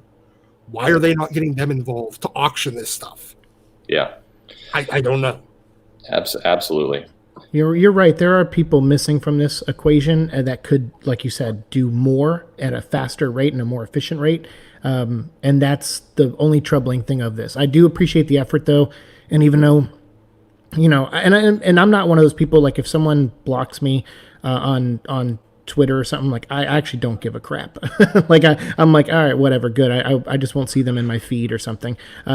So I don't get that personal with it, but I do know other people do, and other people get, you know, it is an issue, and so, but I'm willing to, like I said, I'm willing to put that aside if there's some real good going on here, but I don't know the full aspects of what Bink is going to do, and I think it doesn't just help comic stores, but also helps bookstores, which is fine. I like books too, so I'm happy that some good is going, and like you said, I appreciate the effort. Like the effort is valuable, I think, but I just wish more people at a higher level than these creators, and some of them who are like you know, freelance creators, there should be someone higher doing more. I don't understand why the publishers aren't even just retweeting the goddamn creator. Yeah, well, exactly. Right. And that's a huge frustration, exactly, because I see a lot of people online and they're picking now the creators want to help, and I just in this one instance I wish we did not have to pick up that particular axe and grind it. I just wish. Well, but and what we were talking about as far as not getting their art dealer buddies, you know, and their facilitators involved, is because Twitter is so public. And right. You know, it's like, oh look, we're doing all this on Twitter so everybody can see play by play how much I'm helping. And it's like, okay, that's great, that's good. The money's going to the right place, but I don't think that's the right method to do it. So it may be not, but it is their vehicle. And like I said, if there's some Yeah. self-serving aspect to this, look, if a creator is going to go out there and they're going to raise, $20,000 for comic shops when they need that money, then let them be self-serving. Let them brag about it. Donny Cates buying those comics from people as a class move, regardless of all the rest. And I think we got to start separating some of this stuff. Yeah. But Binks, I or Bing, BINC. So there's a lot of comments about this, and what I want to say is there was a video. I think Zach did a video on this, and there's some different people showing different information that kind of conflicts. It would be good to get to the bottom of kind of where the money is going. Most charities, very, very, very few charities, 100% of the money coming in goes to the shops. Right. There's an overhead of staff and people and travel and all this other stuff that's there. Case in point, and maybe I'll get in trouble for saying this, the United Way, a high percentage of the United Way never goes to the people that it's funding. It goes to infrastructure. And that's why a lot of people struggle to support the United Way. Right. And so BINC, there are some public filings. There is some data out there. There are some troubling aspects to what's been said around how much actually goes to the shops. A bulk, I think 38% was a number that looks like it goes to bookstores, not just comic shops, just bookstores in general. Mm-hmm. That's a very low percentage. Unfortunately, that's not uncommon in charities. Right. That's a scary number, but pretty common in charities, which is scary in itself.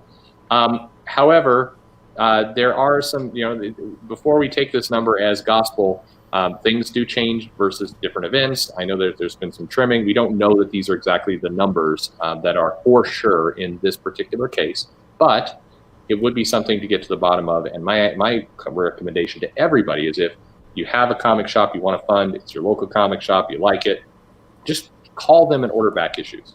yeah. Exactly. That's the fastest and most direct way to do it. But please don't pile on this BINC just yet. One, this does seem out of whack, but two, this is pretty common, which is scary. Yeah. And it's one of the reasons why charities in general, I much prefer direct charity. Right. And in this case, I think direct charity, especially when we're dealing with, it'd be one thing if we're dealing with hundreds of millions of dollars going to, a few thousand shops, but we're dealing with tens of thousands, maybe hundreds of thousands of dollars. You're talking a couple $100 each, if that, after it's all spread out. And that's assuming that it even goes to just comic shops, that it's not also going to support the random local, hippie bookstore. Yeah. Right. Well, and I want to interject here. There has been a comment, not a public comment, but there has been some comments from the creators who are asked about this, to say that this particular Creators for Comics initiative, that part of the arrangement with BINC was that the funds were going to go to comic shops, not into the broader pool, which is their typical charity.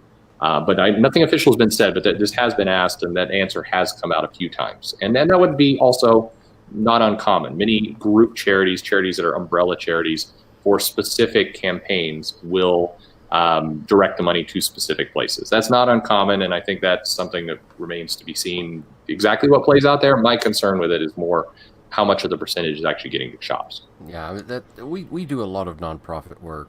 My comic shop is actually organized as a nonprofit, and all of our after costs and associated salaries and stuff like that, all of our profits go to charity, and I look very closely at the charities involved. And our primary ones are Knoxville Area Rescue Ministry and St. Jude's. The reason for that being is that, one, they're a really good cause. Two, they have incredible efficiency. So they're both like 90% plus as far as their efficiency to getting the funds out and getting them to where where they actually do the most good.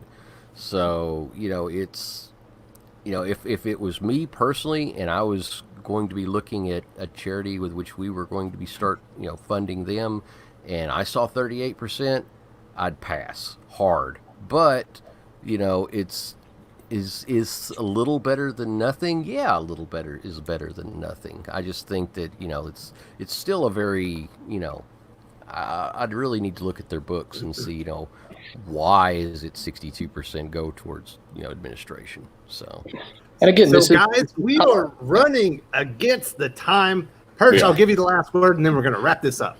Oh no! I think please don't rely on one source of information. Right. Charities always do multiple things. It is like I said, Zach did one video, got a lot of, and people are moving with that information. That's generalized information. Not saying it's wrong, because clearly there's some filings he pulled, and good for him for doing the work to do that. But do understand that in every case there are specific things that happen. So let's vet our sources, figure out what's going on. But the summary. If you want to support a comic shop, that comic shop, go direct to that comic shop. It's the best thing that you can do, for sure. All right. Yes, I am jumping in there out of nowhere, too, but true. And yes, to Yodiously, people have called me an SJW. I think everyone's been called an SJW by now. I want to say thank you to this entire panel. We had a great time. Thank you to Jake, who obviously left a little bit early. We've run out of time. No comic book recommendations this week, but we will be here next week, and hopefully we'll have some more good news to talk about. Thank you all so much for joining me. I'm sorry about all the technical issues and my comms and stuff. I try to do the best I could behind the scenes, kind of control the chat and stuff like that, but we will be here next week. Thank you so much. Salamat Po. Thank you, everyone. take care, Thank you. guys. Bye.